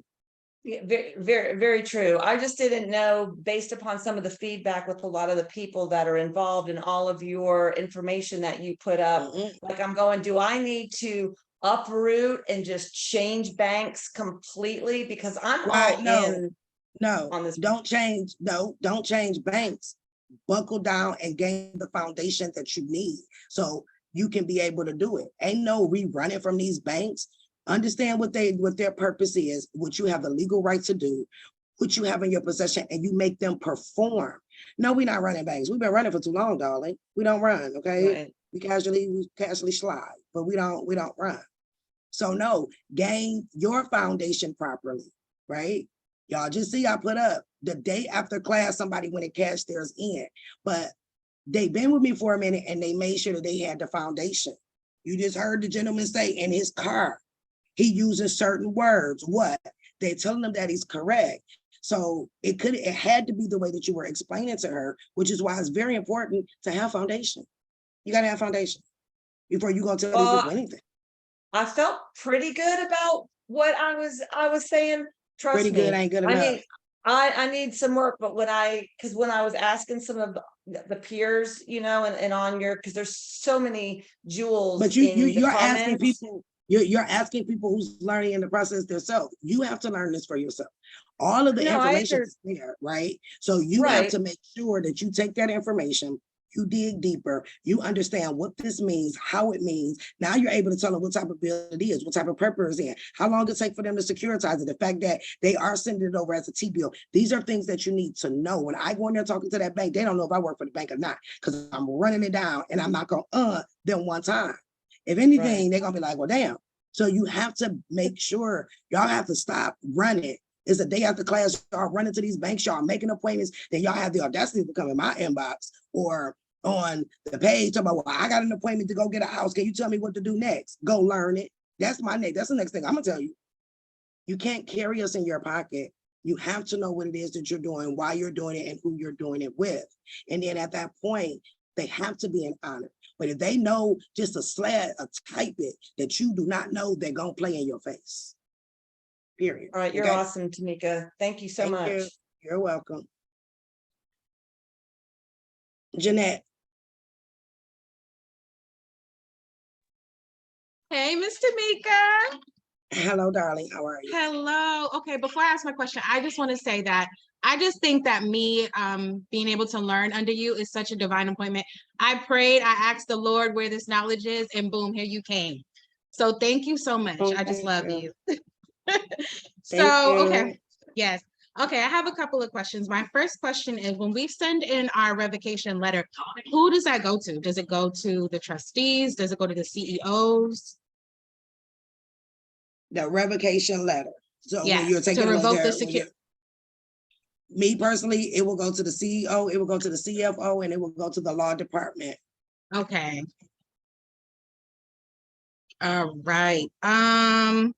And if you can't find a CFO and CEO, please at least make sure that you send it to the law department. And normally their law department information is always at the top of either their 8K or their 10K form.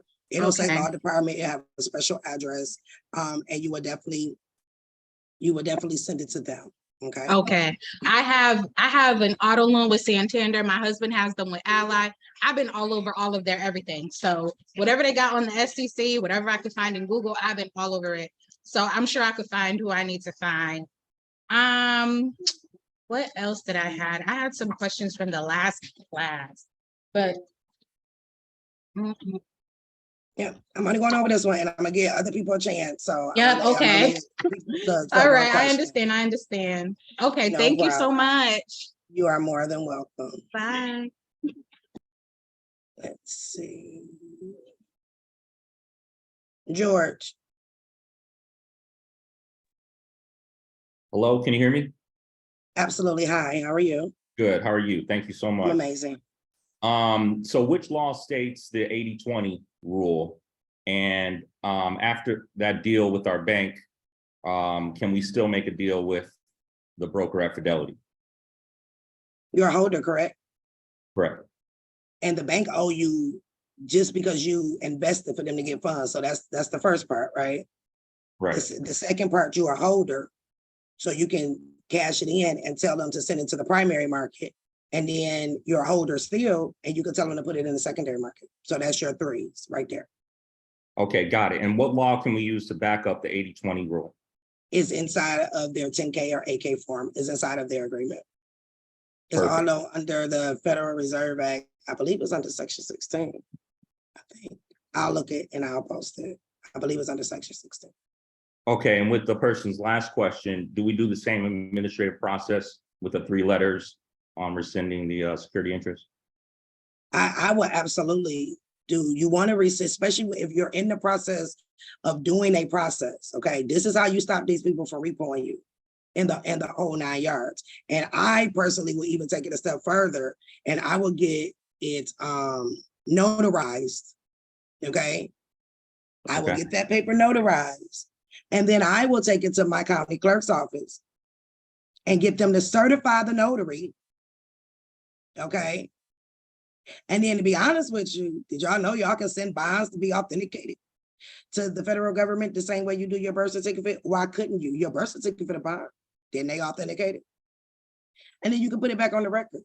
So that way they can't say that you didn't tell them, that they don't have no security interest, and you went and you put it on the record. Okay? And that's all before you send it? And you can do it all in the process. At the point that you get the notary's signature on there, make a copy of it, and you can send it off of them. It is nothing for you to go down to your courthouse, because at that point, you're going to go to your courthouse, your clerk. And you're going to ask them to certify the signature, right?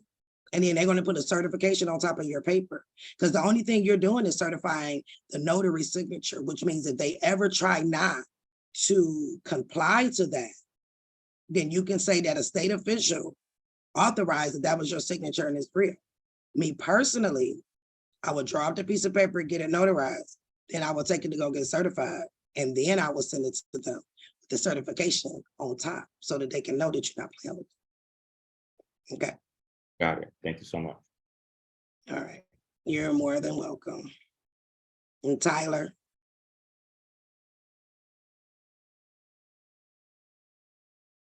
Tyler Williams, going once.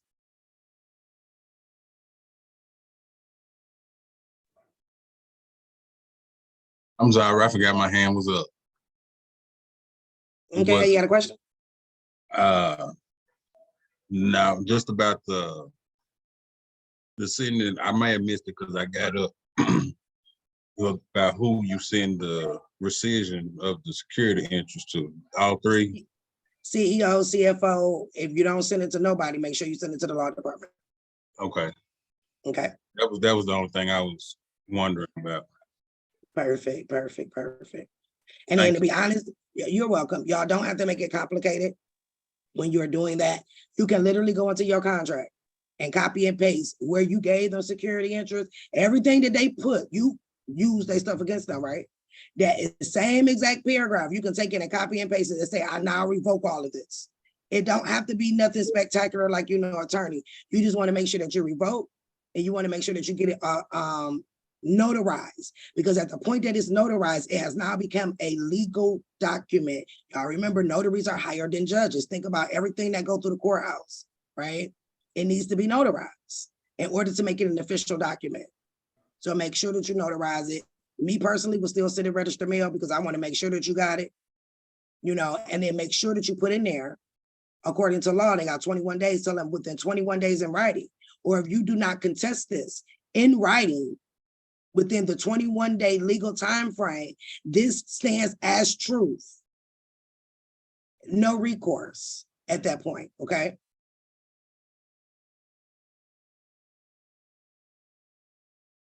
E. Smith, you said it's a good one. Let's see how good it is. I can hear you. Okay. Yep.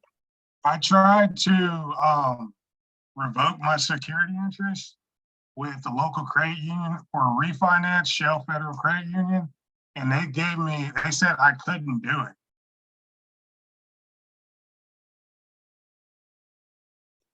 They told you couldn't do it? Did you ask them why? I asked them why, and they said because basically I put up the vehicle as collateral and I gave them interest, and that's what's securing my loan. Okay, so now you know tonight that they turned your loan into a commercial paper security that no collateral can be attached, right? So that's how you go back at them. Make them prove that they didn't turn that into a commercial loan.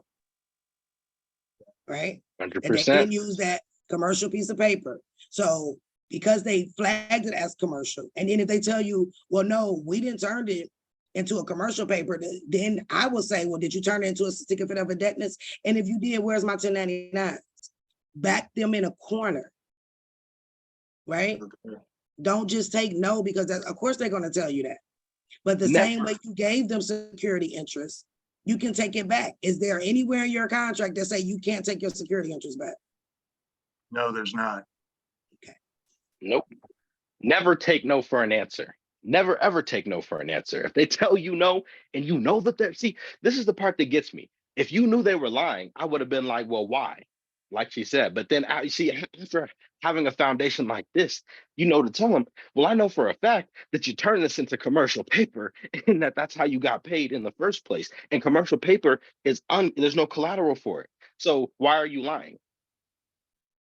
Because they tried to hit me with the word credit union. We don't sell stuff on the secondary market. We don't, you get what I'm saying? Like, we don't do any of that. We just loan. But you know that's a lie. Yeah. But you know they do. You can prove it. Tell them if they so confident, send that to you in writing because it's gonna build your case. I guarantee you they they don't expect that from you. Send me that in writing, please. That's beautiful. That's beautiful evidence of non-compliance. I want you And to when you- admit that. I want you to perjure yourself. Go ahead. And then when you sent that revoking your security entry, did you get it notarized? I did not. It wasn't a legal document. Okay.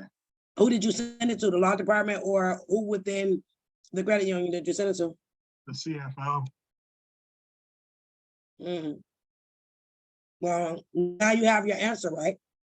Yes. And what I would do is I will put it in writing. Make sure I get it notarized. And send it, you can send that certified mail. It does not have to necessarily be registered. It don't have to necessarily be registered. You can Is just there, send that certified. is there a certain law that I can stand on to give me some ground on that, or?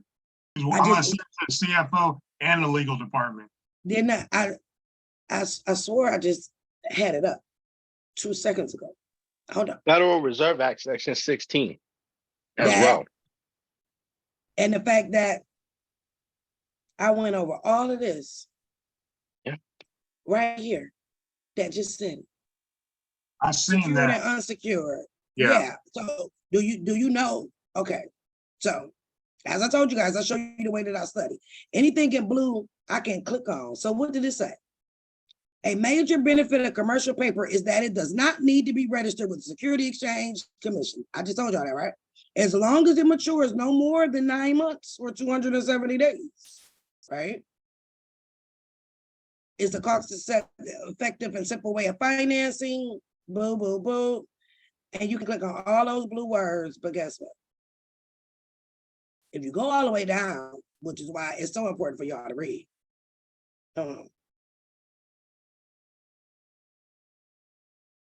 If you click on the blue, that takes you to the Security Exchange. So if they have a contract with the Security Exchange, and these are the rules of the Security Exchange, that's your laws. And not just that, everything that I am showing you guys that's on here, all of this, if you took the time to read their trust indenture that they put on file with the Security Exchange, it will tell you about all of this. You see what I'm saying? When commercial paper matures, investor in effect receive an interest payment of $100,000. So this is if they do a 10 million. If the firm needs $10 million, they offer investors commercial paper. Who the investor? You. What did you give the commercial paper? With the face value of 10.1 million. Plus the interest rate.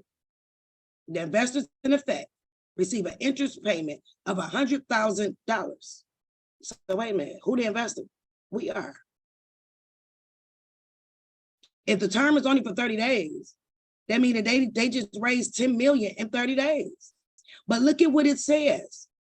This means the firm will raise 10 million today, and in 30 days, it may repay 10.1 million to investors holding the commercial paper. What are you guys holding?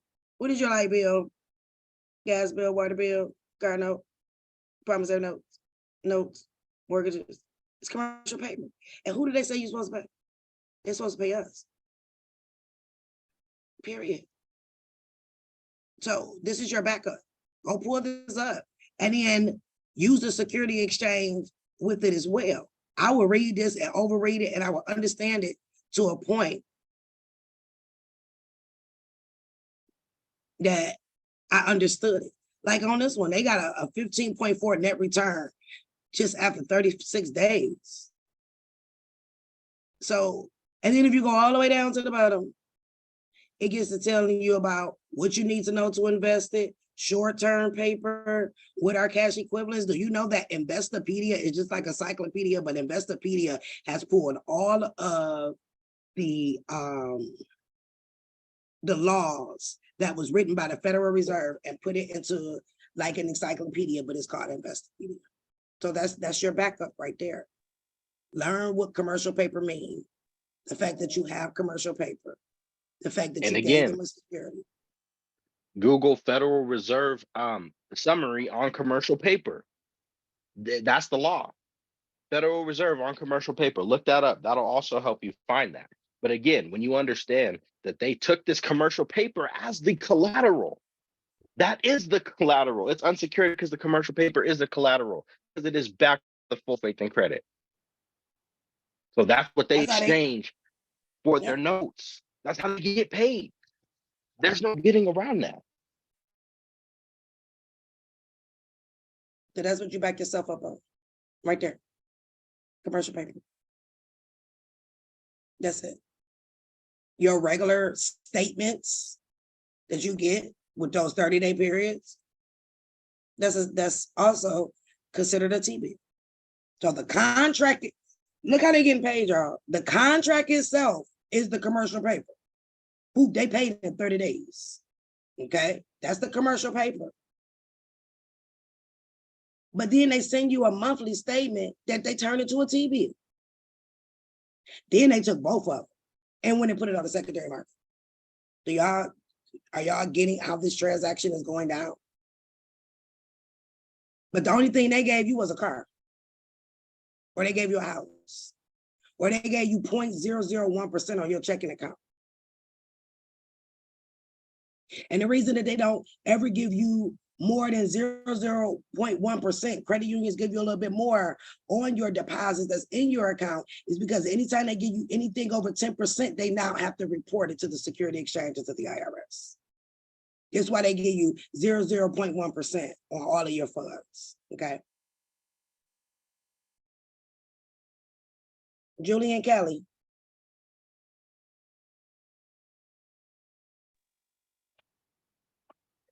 Hi, how you doing? I'm amazing. So you just mentioned something about the bank statements. How would I deposit that as far as submitting that to Fidelity? Do I have to put it on commercial paper? If you get your bank to send you your monthly statements in the mail, it's already on commercial paper. Switch over from paperless billing. You know why they did paperless billing now, right? Because of the book entry. They don't have to report it, et cetera, right? Yes. But switch it over to paper billing. Okay. And you also mentioned tonight about not separating the coupon from the bond. Can you tell me why you said that? Because it's a violation of the security exchange. So it's a securities fraud. So look how they playing us. They taking our money, and every time they tell you to detach the bottom and send back with your payment, you just did securities fraud. Another reason why they do that is because if the bottom portion is taken off and your name is not there, they can say they don't know whose it is. And it will be considered a bearer bond that anybody can cash. Understood. Because there's no restrictive endorsement on the back of it. And the restrictive endorsement, which is why on all of you guys' bills, well, statements, there's 2 or 3 little lines on the back so that you can sign it. They didn't put that there for no reason. You got it? Understood. Thank you so much. You're more than welcome. LaRon Butler.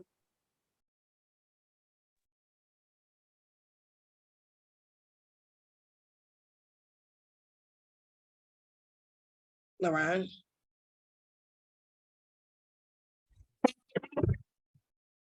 Hello. Hi. Hi, how are you doing? I'm amazing. So am I. Thank you for having me. So when we send this letter out, does it matter how long it's been from, like, can we only do it in the first 30 days? Can we revoke it at any given time? And when we send it to the CFO, legal department, and they give us pushback, is that after, I'm actually fumbling right now, so let's run this back.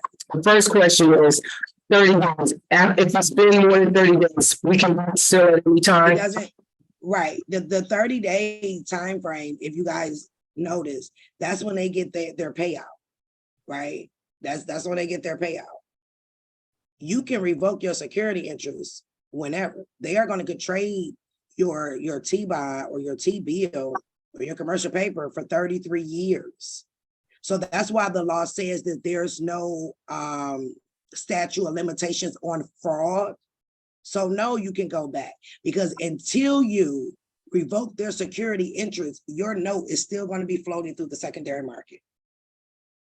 Period. You've already paid them back. Okay, so let me tell y'all where interest rates come from. I showed you guys earlier that they use the credit or whatever company will dictate how much they have to pay back for loaning their money, right? So depending on the credit of that company is why you got 18%, 20%, and etc. is based off of that company's credit history. You got it. So is it possible that when we get this contract, instead of agreeing, that we can do that in that moment, cross out, we do not authorize this, it's 80-20 going forward. Can we do that, or will they not want to do business with us? I can tell you right now, they're not going to do business with you. If you try to take that out at the time of signing, I've seen it happen. They have taken people applications. I had one guy some years ago. He got a card, got the application, didn't even get his keys in his hand, and gonna take the dang on contract and give it back to the finance manager, talking about, I receiving this. Well, guess what? They tore it up in front of his face and didn't give him no keys. But now they done sold his application. He was already pre-approved. Well, he was approved, like he was literally about to take the keys and drive off, did all of the paperwork, spent a day in for. No, you have to sign it so you can get what it is that you need. But you know what you have the right to do. An application takes 2 people. And I showed y'all this months ago. A security agreement is between a bank and a company, not you. You signed it to give them the security that they needed so that the bank can front them money. That's it. You can go back, wait at least 30 days if it's a brand new car. But if it's been 10 years ago, if they are still selling your security, yes, you can send them a letter and say, you no longer have the right to keep my proceeds off of this security. Yes. And I can also say, and you got 21 days to rebut, or I'm gonna expect, or this is final. And if you, and I'm expecting a letter in writing, you're the butter. That is correct. And then if they do that, what is the next step? Like, let's say the letter, And then the arbitration. at that point, yeah, because arbitration is equity and law. And at that point, all of the violations that we told you guys in first class will now take into play. And then you will now have to go through the legal route, because even though the contract may be dead, arbitration outlives the contract. So if you're taking them and suing them 20 years later, because it took you 20 years to figure this out, yes, you can go back 20 years, because their rules say, under the federal arbitration rules, that arbitration outlives the contract. There's your answer. Wow, that's fire. Okay, thank you so much. You're more than welcome. Birdie. Yes, can you hear me? Absolutely. My question, just like we were talking about with the CD, the bank got upset with me because I wouldn't agree to them to when they wrote me the letter about my CD. I had over $55,000 of my money in that CD, and when they send the letter, I got in touch with the person at the bank, and they wanted me to bring it current. I brought it current, but the next day it was due again. So they closed my loan out. So by looking at what you're talking about right here, I still got a course to go back and charge them. Am I not correct? Absolutely you can. Absolutely you can. So they took all your transactions and your receipts and they turned those into commercial paper. And then 2 years, which was the maturity, then they gained off of the interest, all of that too. Because if you notice, that's why they tell you that if you pull your CD out early, they penalize you, right? Because they didn't get the full amount, because they don't get the full maturity amount on the primary market side until the 2 years is up. Do that make sense? Yes. Yes, and so my recourse with this, do I send them do I send the CEO the letter, or who do I send in the bank the letter? Or do I do it in Their law the trustee? Well, it depends on what type of note it is, but if you're just removing their security interest, you didn't give the trustee security interest, you gave the financial institution the security interest, so you'll remove it through them. And because now you're making a legal change. You're breaking up, I can't hear you. Can you hear me now? Yes. Okay, so because you're doing a legal change, it will go to the law department. And send it to the law department. Send it to their law department? Absolutely, whatever bank it is, you're sending it to their law department. Because all of their contracts, they run through the law department to make sure that everything is lawful. So yes, you're gonna send it to their law department because that's you're making a legal action. You're now changing the terms of contract. I will still personally, me personally, I send it to everybody that it needs to go to. But at this point, you are removing their security interests. Okay. Okay. My last question, Toyota did a repo on my car. So do I send that to the indentured trustee? So if they already did a repossession on the vehicle, how long ago was it? This was done in December. So with that, did they send you the amount that they claimed that you owe them after they sold it? Yes, I got all the records here. Okay, so the law also says that due to the fact that they repossessed it from you, that they cannot charge you anything. Whatever they get for it is the only thing that they can charge. So due to the fact that they already repossessed you, yes, I will go through filing it under equity and law, because now you figured out that they have broken the law. Okay. And your arbitration outlives the contract.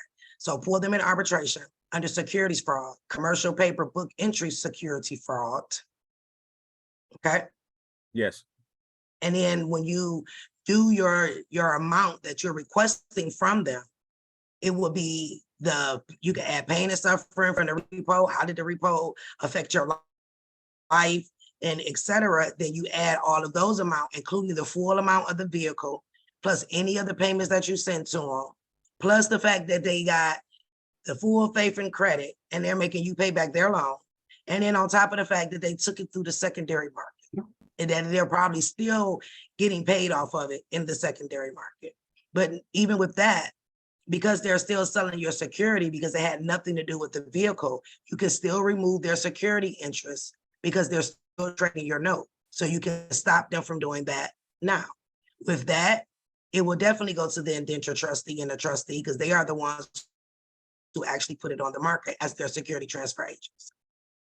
Okay. Okay. That's the information I need. And I tried to, I just set up a meeting with you because doing this information request, they pulled my dad's information out. And when I tried to call them, I got this recording and they never would let me speak to an agent about my information request. Which information request? The information request for my the immigration. Okay. And they put your dad's instead of yours? Yeah, they put my dad instead of mine. And then when I try to call somebody, whatever this recording they got, if you don't say the right thing, they would disconnect you. That is true, because they got bots doing everything. So I do know that a lot of people are having issues now getting your FOIA request. They're sending you back these generic letters saying that's not their office to do any longer. The thing about that is when a mass amount of people begin to do things, they try to find some way to combat. They do it every single time. Now, if you know how long it's been since we had them start doing FOIAs last year? Yep, it's been about a year or so. So for those of us who started in the beginning, we got everything that we need. Unfortunately for you guys that are starting on the late end, they are sending you some letter talking about the records either 100 years old or if they're not privy to that particular information. So now everybody is, and they even put it on their website. If you haven't seen it, nephew, it's up there. So what do you do when they tie your hands? So now what you guys have to do is you have to order your Social Security records.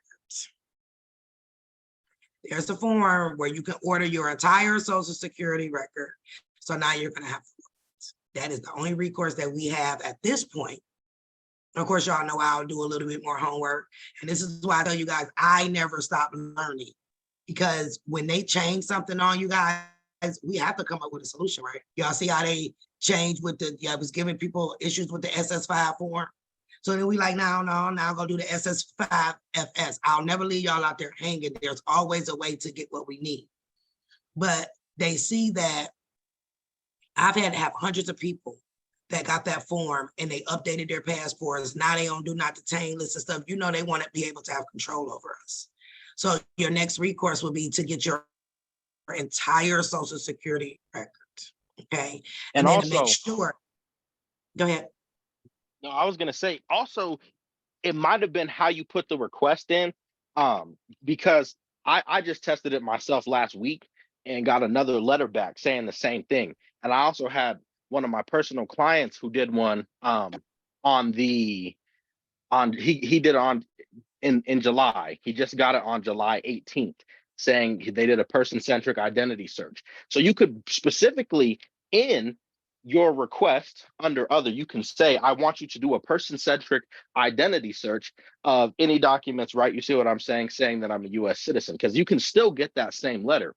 I've had people still getting that letter even up to this week. So they are trying to play with some people. Some people have gotten a letter back saying, oh, you were born in the United States. This record does not, this doesn't apply. We don't feel this applies. Well, you can appeal that. You can appeal that and say, well, even if you don't feel like it applies, I still want you to run the search anyway. I don't care if you feel it's applicable or not, do your job. See what I'm saying? But it really just varies person to person.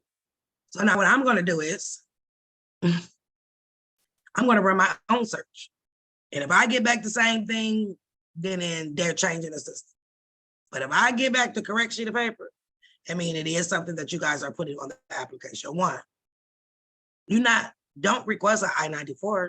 We know you don't have on the I-94 unless you get from another country. Go straight down to other. Okay, other. Okay. And put in, and like you said, use their words. We know it's the person's centric system, that you want any and all documents from the person's centric system in regards to my United States citizen status.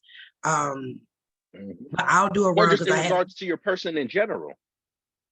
There you go. Because that's the system that they'll run, and they'll be like, well, we don't have any records of you in this system. Okay, well, there you go. Okay. Hey, thank y'all so much. God bless y'all. Thank you, Caleb. Thank you, Ms. Tamika, for your help. You're welcome. Can you the ebook to put that in there for people, please? Yes, I will. I need to update it anyway. Perfect. Thank you. All righty.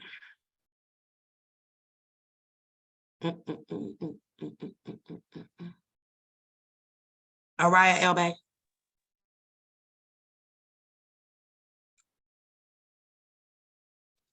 Hello. Hi. Hey, how you doing? I'm amazing. I've been running with the information I got from you. It's going good so far, but I was just confused because I go between you and Caleb, and I was looking at the stamp. I got the stamp and everything, but the way T-Mobile sends their bills, it doesn't really have a lot of information on there as far as like that I was stamped that part of the bill. So I stamped another part. Let me see. But this is the part with the coupon. I don't know if you can see it. See how it's blank up there? Like there's nothing on it. But that's fine. That's what they sent you. They sent you that in the mail like that? No, I Oh, had them send me, I had them send me the PDFs, and I just sent That's another why sheet with the. you don't want the PDFs. Yeah. Tell them to send you your physical bill in the mail. Because I'm gonna say I got T-Mobile. My stuff don't look like that. I was Tell them gonna that say you I want. also have T-Mobile. My stuff don't look Yeah, like mine that. don't look like that. So you had No, them I, to send you the PDF. Remember that if they're sending you the PDF, they're giving you what you see right there that he had. Put that back up again so people can see that. That right there with nothing at the top. It don't really say much or anything. That's because they are doing it as a book entry right there. So that's how they're able to keep away technically who it belongs to. But no, you want to get T-Mobile to send you physical statements. Go on your account and this put the in. this is the physical one they sent me, and it's Yep, kind of the same. It just got this that's little more like picture it. on here. That's fine. On the left hand, it says that's the coupon connected to the bottom of that, correct? On the Mhm. top, on the left hand side, do not cover up your name, do not cover up your address. Scoot it down some. It can even cover up some of the words, but put it on the left hand side and send them that back. That is a security. Like this one I did without the picture. It's pretty much the same thing except it doesn't have a picture. It got some other words on that other one too. Huh? Isn't it some more writing on that other one?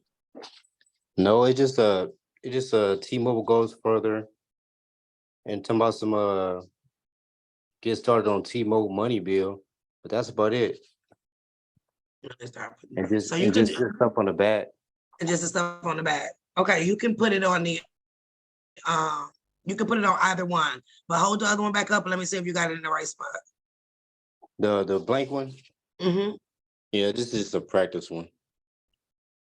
That's fine. Just don't cover up your name or none of that. And I actually do mine kind of like in a corner, like a semi, it'd be like semi tilted. But no, that's fine. Me personally, I will move it down some and put it up under my name instead of above your name.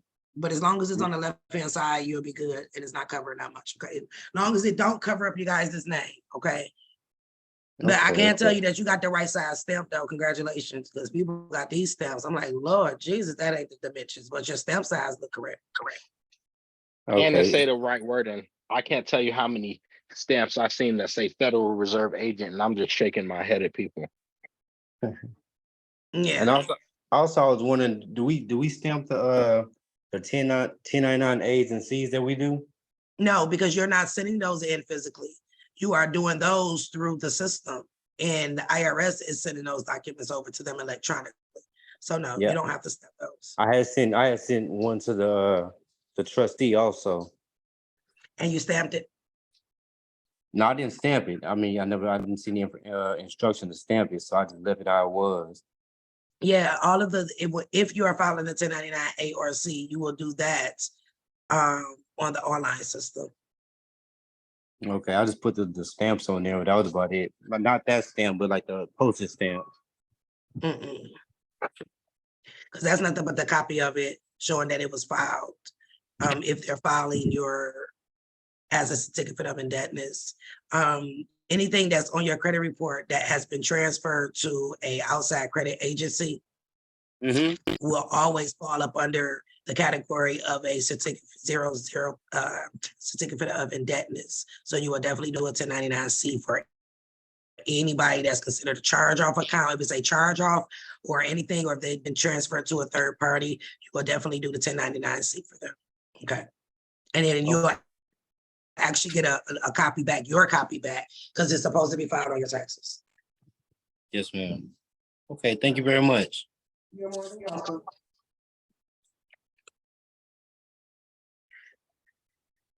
I'll take a few more questions.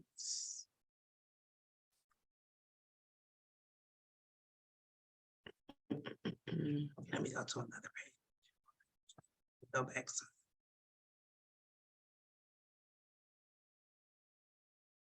Antonis Harvey. I don't know if I pronounced that right.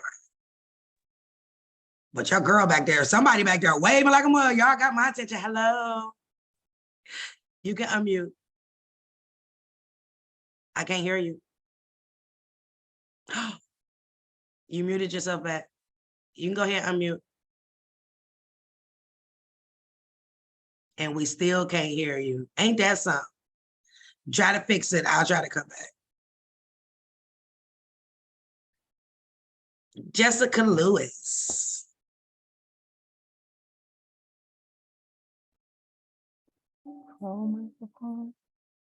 Hello? Who is this? Oh, And Taz, Taz, can can you you hear hear me? us? Oh, yeah, I can hear y'all now. Jessica, I'll come back to you. Yes, okay, I can hear y'all. I apologize. I had to switch the speaker. But my mom has a question for you. Go ahead. First I want to say hi, Tamika. Thank you. So much. My daughter asked me what I wanted for my birthday. It was July the 29th. She asked me a couple of months ago, and I was trying to figure out, and I said my freedom. So she been working with getting it for me ever since. But she gonna be blessed.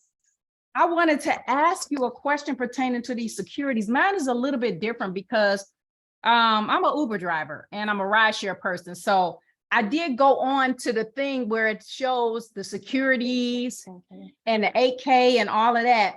And I'm reading where it says indicate the check mark, registrant emergency securities rule 4/1/1933 or whatever. And I'm trying to figure out, with it being so, I don't know if you can see this or not, it's like 30 different companies that they're with and contracts that they have us, that they've had us sign. I've been doing this for like 8 years. So that they've had us sign and everything. So how do I do securities, or can I do securities with that?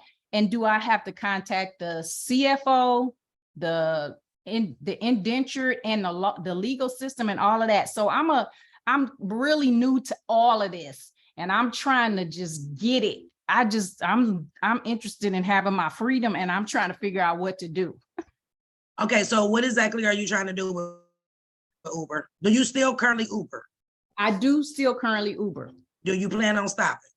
I do plan on stopping once I see how to get the first set of securities that I need in order to be able to finish studying. Yes. So I am the type of person that will never put a person out here, especially if that's your income. Okay. So I will start getting securities on other things like my lights, gas, water, cell phone before you mess with Uber. Because at any time, because you are considered self-contracted, they can say, we don't want to contract with you any longer. And you don't want to lose your source of income in the process. I will never put you out there like that. So personally start with something small until you feel comfortable with it, you know, and understanding how you're supposed to do it. And then when your security start coming in, then we can go after Uber. But if that's your means of funds and you've been with them 8 years, I wouldn't do that. Okay. So I set up my TDA account already. And at the end of it is 911. Ain't that something for emergency? But so with that being the case, then can I do anything as far as my bank or credit union? Because I have a credit union and a bank. And then you're saying that I should just really start with, like, for instance, my T-Mobile bill. Correct. Something like that as a. I would start with T-Mobile. T-Mobile's kind of getting used to us, so they've been complying as long as it's being done correctly. But until you gain that proper foundation, with every security that you step, you're gonna get stronger and stronger. And that's when you start going after the big boys, right? But I definitely want to tell anybody to go thing that can jeopardize your way of living. For example, people were telling people to do the W-8BN and give it to your job. They ain't tell you they ass got fired, did they? Because they tried to get them that W-8BN, right? And their job wasn't having it and they got fired because you wouldn't use the W-8BN. You would use the regular W-4, but just know how to properly fill it out, right? They can't say anything about that. But if you get to talking about I'm foreign, and here, that's what the W-8BN is. I'm foreign. What happens is when you properly set up your foreign trust, your bank and other companies will automatically send you the W-8BN and ask you to fill it out, okay? But please don't nobody go and fill out no W-8BNs if they ain't saying, hey, I need you to fill this out, because people have lost their jobs. So start off with like T-Mobile. T-Mobile is one of the easiest ones because once you get that first win, you're gonna get that fire up under you, and you're gonna be like, okay, let me learn some more so that I can do some more, and then we'll tackle the employers. But what you can do for now is, how do Uber pay y'all? Do they send y'all like a check or something? Well, we get paid daily. We can Direct pull it out deposit. it can go direct deposit or on one of those credit cards. Like you said, all of these little cards, the CVS cards, all of them are considered credit cards. So we got like I have an Uber card, I have a Lyft card and all that. So it goes directly on there and I can go pull it out of any ATM machine. Well, some of them that are designated for us where there's no money that comes out. We don't get charged for it or anything. Now, like what you can do is start getting them to direct deposit your funds through your TDA so that you can get them securitized. And yes, it do take 2 years total, but you'll be gaining interest off of the funds that you put in there. That's a way for you to jumpstart yourself into the market that way until you get your feet all the way solid before you try to go after these companies. I hope all of you guys do that. Like, please go fact check us. Fact check us. Because if you fact check us, you had to read it. If you had to read it, you're going to eventually understand it. And then you'll be rooted and grounded. I tell y'all all the time, I did not start my first process until 2 years in, and I was basically forced to do it because it was a court case. I lost my mama. I wanted my brother. They stole everything, and I learned a lot from that. And yeah, I lost in the beginning, but then I came back when I had more foundation, right? So don't nobody put yourself out there. If you low on funds and ain't got the money and your bills is due, revoke these people's security interest and don't let them tell you that you can't. At least now you're securing your property so that you can't have to wake up and your car is gone or they put in a foreclosure note. It's all about doing things decent and in order, okay? Yes. Congratulations. Happy birthday, early birthday. Send me a message on Instagram and the next class I do, which is the court class, I will gift it to you as a born day gift. So that way you can attend the next class I do in 2 weeks. Thank you, Tamika. You're more than welcome. Where's she go? Jessica Lewis. Hey, good evening, everybody. Thank you, Caleb and Tamika. Y'all always be dropping the gems. I had a question that I think could be related to some of the questions that were answered tonight. Does it serve people a benefit to place liens, UCC liens on their cars, their houses, anything like some of the examples that was given tonight, in addition to the other processes that we're talking about tonight? Yes, the UCC lien, don't do it. You can do it on the VIN number, right? But think about it. They didn't put it on the VIN number. What did they put it on? Your title, right? They liened your title. Just go and lien the title. Not the property, but lien the title. Lien the deed. That's where people messing up at. Lien the title and lien the deed. Where'd she go? I lost her.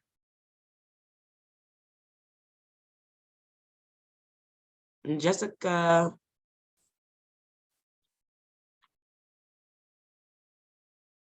That's crazy. I don't see her. She like really went away. Okay, I'm gonna call on somebody and I'm gonna come find you, Jessica. I got a lot of pages to look through.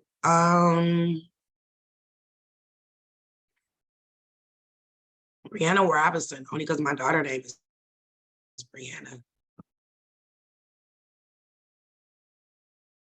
Brianna Robinson, you can unmute. Hi, I'm sorry, my hand wasn't supposed to have been raised. Okay, that's fine. I can move to somebody else. All right. Rosa with the gold in the back. You can unmute. Gosh, I won the golden ticket. So much for calling on me. And I'm Antoinette's sister. We're doing this together. So I wanted to remind you, we're going to call on her again. But I have a question. So can I securitize a contract? My business has a contract with the school district. You mentioned that things work differently with the Department of Education. So I wanted to know if that can be securitized. What type of contract is it? Is it anything that's saying something is due to somebody monetary wise? Yes. So I that makes it. provide services. Okay, so with that, yes, but the account through securitizing it would need to be put in the name of your business. Right. I will also put the TDA in your business name as well. Mm-hmm. And I didn't then want yes, too soon. Okay. Yeah, I you have can the be able to personal. securitize. Okay. And then, so with the student loans, you said, do the 1099-C. So can I also securitize the student loan, the master promissory contract, or do I have to pick one? No, you can absolutely do both. So that's back to what I was saying earlier about the threes, right? So you're securitizing through them because you were an investor, they got money. Now they owe that back, not you, right? So that's number one. The second way is you can securitize it yourself on the primary market, which is way 2, and on the secondary market, which is way 3, okay? And due to the fact that the student loans is coming from the US Department of Education, catch what I'm saying, guys? It's coming from the US Department of Education, which is your master promissory note is a security that if you read it, you also said they can have security interest in.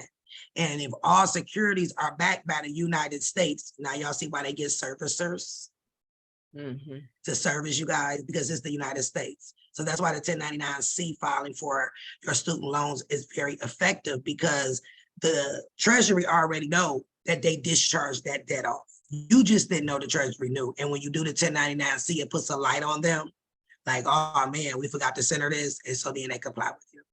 Right. Can you do a forensic audit on student loans? You can do a forensic audit on any contract. Okay. All right, nice. Okay. Thank you. And you were going to talk about 9898. Not today. That's a whole class. Okay. Yeah.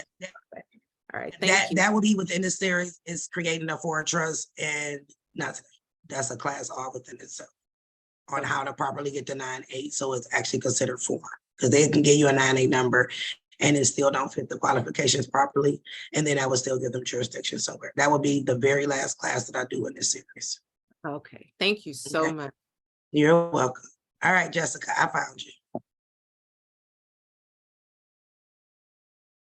Thank you. You wouldn't believe my Zoom is trying to shut down. I'm like, oh no, not right now. So thank you for that question. The reason why I asked the question, because one of the people earlier asked about recording.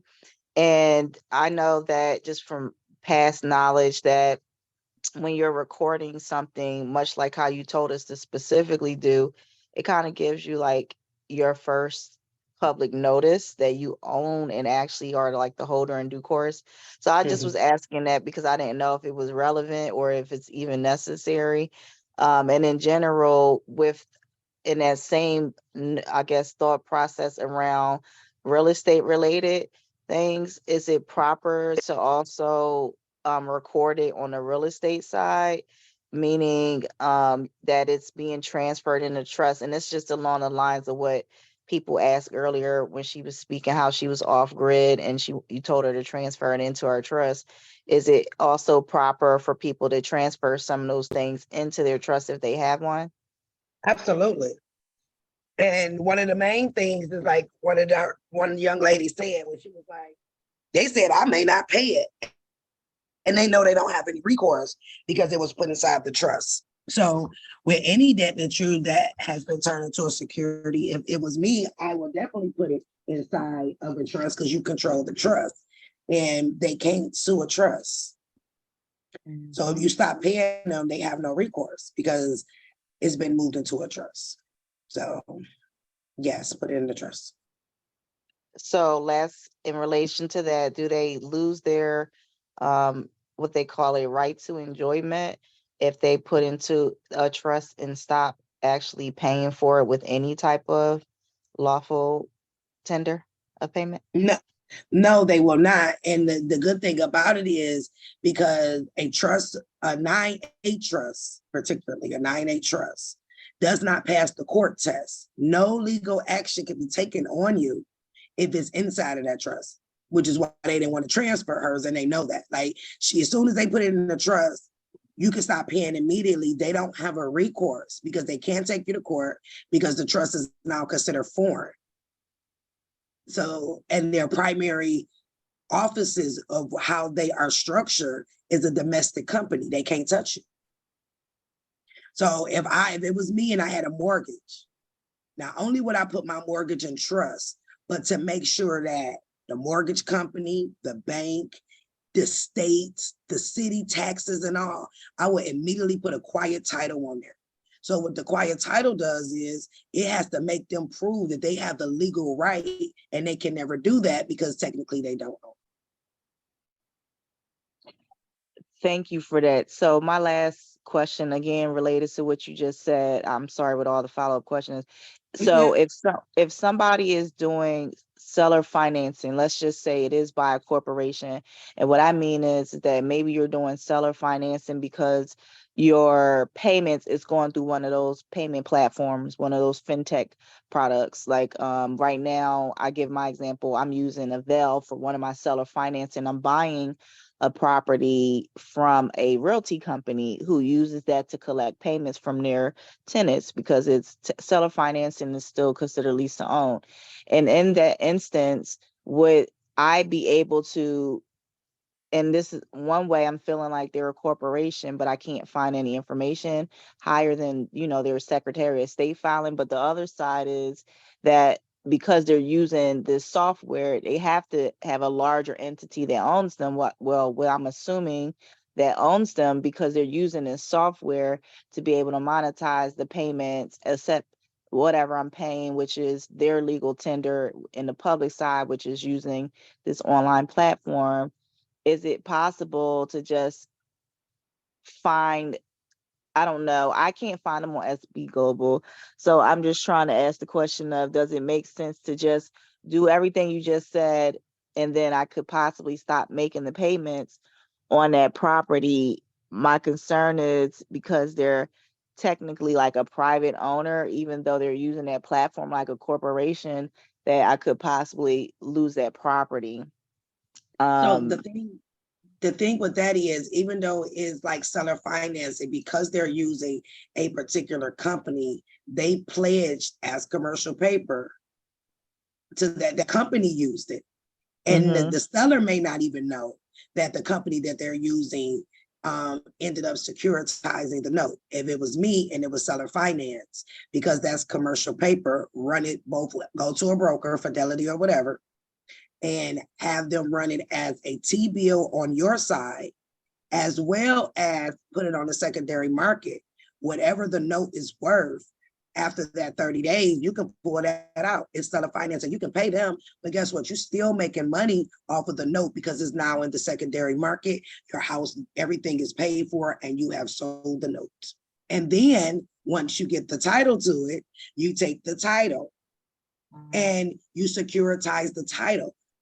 The thing about being able to put it on the market to make sure you don't lose it, you remove their security interest to repossess or to take, because it's now considered an unsecured debt, right?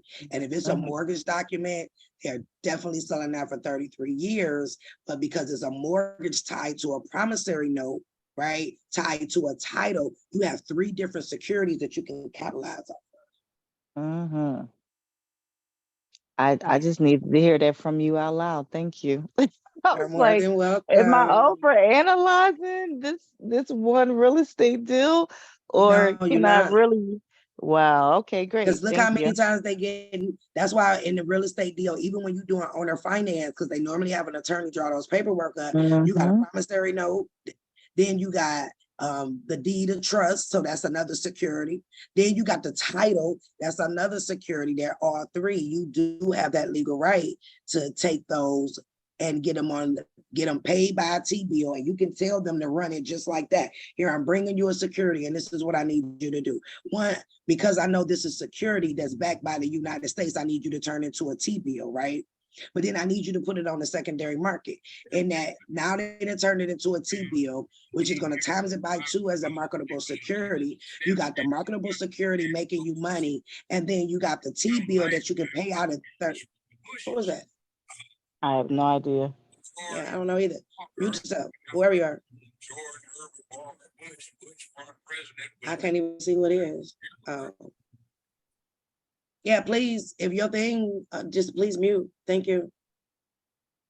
That's what I was saying. You was talking about the best instruction to give someone who you be turning your securities into.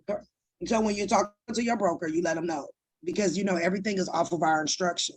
So first, I know this security that is backed by the United States guarantee because it's commercial paper. So I need you to run it as a T-bill, right? But due to the fact that a mortgage is tied to it, I still need you to run it as a T-note. That's your 30 years right there. But by the way, while I'm waiting on these money to come out from them because of the stipulation of timelines, right? I need you to put it on the secondary market and you're getting paid there. So when you're able to get paid out in 45 days, you can go pay the thing completely off if you want, and you're still going to be making money off of that one security as long as you have it in the market until you tell your broker, okay, sell and cash me out. And that's how that goes. And do title insurance contracts, as long as they have some kind of value, which typically will be the amount of that mortgage, would that kind of fall under alignment of being able to cash in on as well? Absolutely, because within the contract, even a car contract, it says you give us the right to keep all insurance premiums or policies. Insurance is the word that they use, right? So ultimately, that PMI insurance or whatever insurance is in there is ultimately how you can pull your mortgage company into arbitration, because there's no arbitration clause in mortgage contracts, right? There's not. But because the insurance is tied to the full picture, and there is an arbitration clause into insurance, that's how you pull them into arbitration under the insurance, but then you bring in all the other fraud up under. I love it. Long story short, yes, if the insurance papers say you owe them, whether it's renter's insurance, and y'all notice that if you leasing, every rental place that I know of make you get renter insurance, right? So you can cash that in. Even your car insurance now, that statement that they send you, you're able to cash it in and then still go back on the finance company who put in your contract that they can keep all of your insurance premiums. And that's even when you pass away, guys. Okay. That insurance that is on there, that's why they say when a person pass away, you got to file an ad in the newspaper for their creditors. That's for them to cash in on the insurance policy. That's just like every bank account that you got. And y'all, this is public information. Go look up how much money Wells Fargo put into insurance policies. Every account has an insurance policy on there. And that's why they tell you to put a beneficiary down. But what they didn't tell you is that they got prepaid for you already. So you're able to remove that too. So for a car, you got the note itself or the contract, you have car insurance, you have warranties. That's typically the 3 or 4 types of contracts that's in that one transaction. And if you got a loan from a credit union and you got it from a dealer, technically that's 2 more. So now you're up to 5. When you're doing mortgages, you typically got the note, you got the deed, and in an application. Same thing with the car. Don't forget the application itself. So that's 3 security instrument types. And then same thing, if you're leasing, you typically got that renter's insurance. Sometimes you have your regular lease. And then this new thing, I noticed that they're having the security deposit. You're technically supposed to get a copy of what bank that went to when you're making security deposits where you're leasing at. And so that would be another type of contract. So you just got to understand the whole process that you're dealing with. And it really breaks down that typically you have at least 2 types of security instruments in one transaction. And then let's not forget the monthly statements that they sending you. They're usually about the coupon books. I don't know if they still get them out now, but each one of those monthly statements that come to you, because you're an investor, you are supposed to get a statement every month, right? So those are even included in it, the monthly statements. And so back to you said something about security deposit. So guys, anybody that put a security deposit down to live somewhere, your security deposit was your payment. What that is, remember I said according to how that company's credit is, whatever they got on file with their trustee bank is they have to pay a deposit on issuing the security because of the type of security that it is. That's it. That's the only thing you were supposed to pay. And then at the end of the term, just like they give it back to you, it ain't that they giving it back to you because the house is right? Like she said, it said on your lease who they had held your security deposit. They never give you the interest back for it because remember, they only supposed to get the what? The interest. So that's why you never get the interest back, nor have they ever made a law said if you got $2,400 of somebody's security deposit, they get that and the interest. No, because they're supposed to keep the interest and then you get the money back.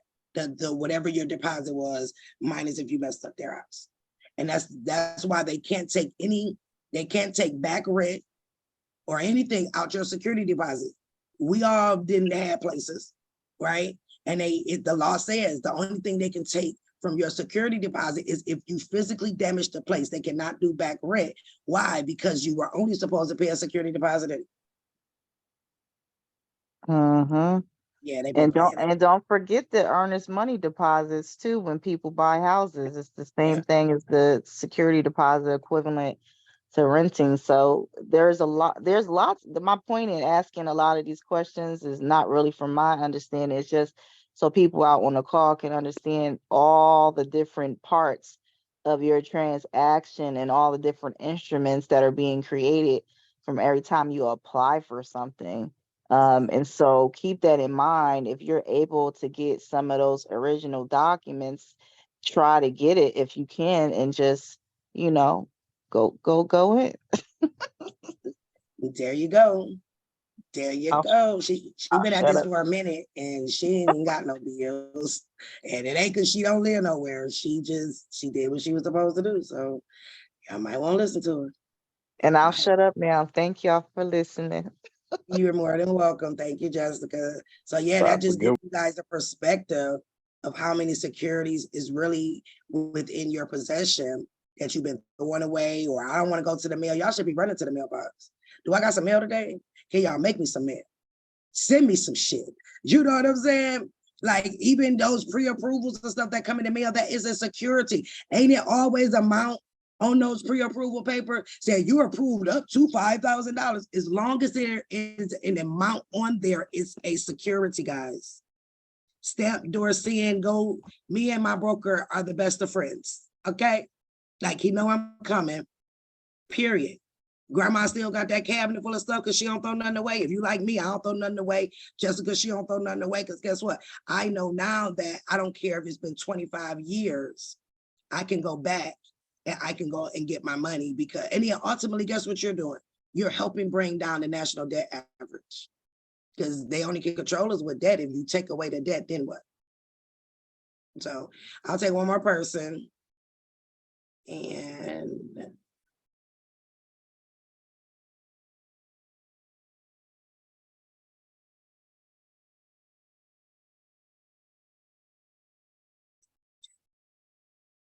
screen is clicking. My screen is clicking. Oh, it ain't too many. Let's see. Quanda B. Yay, thank you so much for picking me. I appreciate you so much. I have a question. The insurance, I was talking about insurance. Who do we endorse that to? Do we have to find a trustee of the insurance company too? Kayla. Yes. That's your insurance man right there. Oh, okay. Who do they send it to? Then you do your insurance? Like in the beginning, Caleb? Oh, me? No, I did. That was somebody else's insurance. No, that wasn't yours in the beginning when you couldn't find a trustee, remember? No, that was because remember I owed that. They were saying that that's the damages I owed to his insurance company. Right, but it was still the insurance company though. And how long did it take you to find their trustee? Oh yeah, it took me like 2 weeks. Okay. So, and who is your insurance company? Where'd she go? Who is your insurance company? State Farm. Yeah, just endorsing State Farm and sending it off.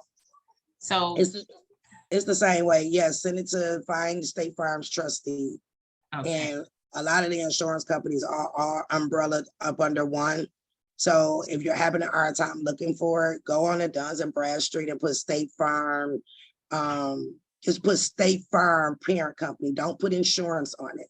Just put State Farm or put State Farm SEC filings. And then that'll take you to all of their filings because remember, it's public information, right? The Yes, only ma'am. thing that's Yes. supposed to be public is their stuff. They tricked us. None of our stuff is supposed to be public. The public system where they say stuff got to be public and this, that, and the other, that is only for them because of the positions that they're in. And we're supposed to be able to see what they're doing at all times. That public system was not for you. Okay. Fathers, if you are on child support, that is an amount saying that is owed. It is a security. Mothers, if you got a child support order, it is a security. Okay, stop raping these men where they got $2 off their paycheck. I don't believe in that. Not knowing what I know. Not saying don't take care of your kid, because I will never say that. But what I am saying that both of y'all can get the bag for your children, because both of you are holders of a security. As long as it has an amount, it has numbers. Everything is numbers. You just seen, we just showed you your ATM receipt. So I'm gonna tell y'all, you walking down the street and you pick up a piece of paper and it's an ATM receipt. Do you know that that means that you are a bearer? Because it ain't got no name on it. And a bearer coupon means anybody can take it and cash it in. Y'all better go get with y'all a broker and get on a good foot. And that's for real. Like you guys got hundreds of thousands of dollars somewhere in papers that you have that you can utilize to your advantage by one, getting the proper foundation that you need, and two, standing on what it is that you know. So if anybody, because a lot of y'all have already started buying through the auction, that is wonderful. And I was gonna put mine up and show y'all, but people have audacity. My phone number showed on one of a thing and now people start calling me. So my number got changed. So I'm not gonna do that because it's really none of y'all business. But what I will tell you guys, if you've already entered into the auction, what kind of bill are you gonna buy now? Because people have been buying certificates of indebtedness. Which one? Troy, where you go? Oh, my screen is clicking. Every time I hit you, it go away. Let me go back to the front. Can anybody tell me what's the T-bill? Those are the ones when you start investing on your TDA account that you want to invest in, okay? When you are talking to a broker, if you have an appointment coming up, talking about you going to Fidelity, okay? Know what you're talking about. You let them know that you want it because it's commercial paper. You want it first ran as a T-bill through the federal government. If you have a TDA account, you can tell them to put your proceeds there. If you don't have a TDA account and you just got the Fidelity account, have them put it there, okay? But you let them know when you talk to them so they'll know that you know what you're talking about, that you have commercial paper that needs to be ran as a T-bill. And then I would like for you, after it is ran there, to put it on the secondary market. You don't have to ask them how long it's going to take before it to mature. You already know the maturity dates. Okay, within 30 days, you can take it out, but no less than 270 days. And it's really just that simple. And nobody's looking at the fact that your birth certificate is a security, which is why that authentication on the front of it says it's backed by the full faith and credit of the United States. And because it's authenticated, they know that it's a lawful document. And if you have put it back on the record, like we taught in recording national status, you are now the legal holder in due course. And yes, you can take that in and you can sell it to the bank, to Fidelity. In order to sell it to the bank, you do have to be on the proper side of the bank. But if you're not on the proper side, then that's when we have brokers like Fidelity, or find you a private 7 series broker that'll be willing to play ball with you. And it's just that simple. Okay. And that is it. We went over. I try to get off at like 10. It's just a little bit over. So I appreciate you guys for coming to 1, 2, and 3. Of course, you guys will get a copy of the replay. And as I stated in the last class, I will extend both for 30 days. So class 1 that you guys already got, I will extend the time on it.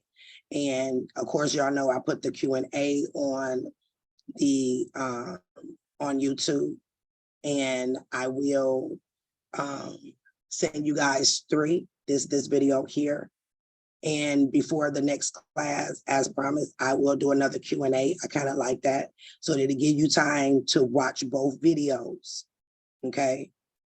And I will give you, we'll come back and we'll do a Q&A like we did it earlier this week, because I think that was very beneficial, where it's nothing but Q&A, so you guys can get your holes filled in.